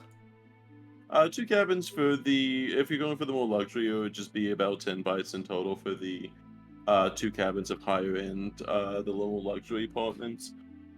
Done. Thank you, dearie. Now, what about, would you like to get some that have the showers built into the little cubbies? They are very nice showers, I assure you. And No. those would only be an additional 2 bytes for that upgrade. Ticket, please. Just the ticket. You have now received some luxury trinkets. Like I said, it's for only a day's travel. 10 bytes is a lot of profit for someone, especially since you're also not paying the base price as well. You would know that the base price of the regulars would be about 3 each. So with that 5, it's technically an 8-byte cabin, but you're getting 3 bytes off for the discount of being part of the data anomaly hunters. It's a very decent profit for a train. Look, we need sleepers and we need privacy, because if we're going the forest zone and I have to start pointing stuff out, I don't want to be doing that in the middle of the cabin with a bunch of people that might very quickly get suspicious of us. I will Bro. say the travel itself to the forest region, because of the recent embargoes of travel, You will be in the outskirts of the forest, but they assure everyone that it's usually not obviously a popular place to go, and more so for people to come from the forest than to go to. But there is a very small, essentially very small train stop along the way. The forest isn't the final path of the train itself. It actually goes around to several of the other biomes and actually travels multi-day between the biomes, providing travel to various Digimon of the various regions. So you won't be directly in the forest, but they'll be the closest you can get to the forest that you can get. Makes sense. So just to keep a reference, just to put in people's heads, it's like, yes, the forest is rejecting people, so you aren't going directly in the forest with the train. Also, having a train through a forest is not a very good idea. Yeah. Having the train tiptoe around a forest is not a good idea. But yes, the train stop mentions about a very small village right outside of the town, one that is more so not connected with the forest itself.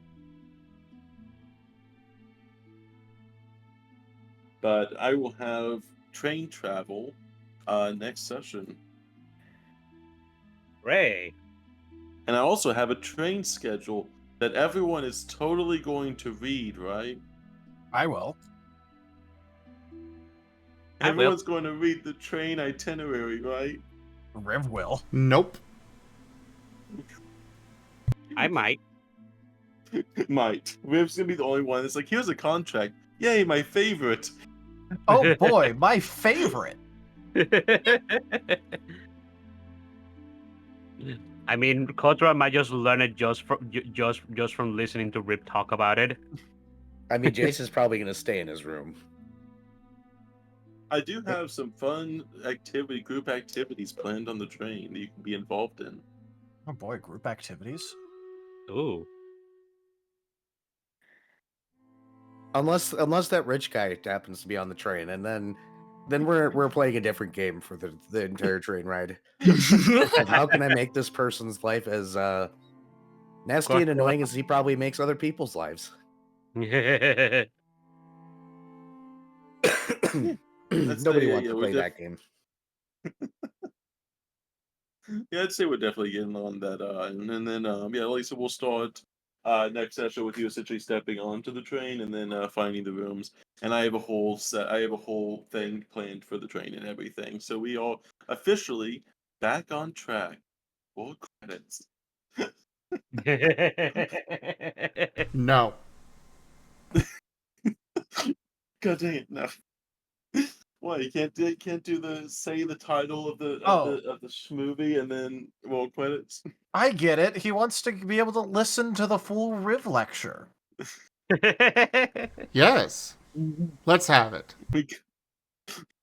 I'm going to It was bed, y'all. so Good night. Okay, It so was- first of all, in order to get a really good foundation of exactly what's going on, I'm going to It need to was- do a little bit of lead up work first, specifically about the different murals that are commonly found inside of ruins.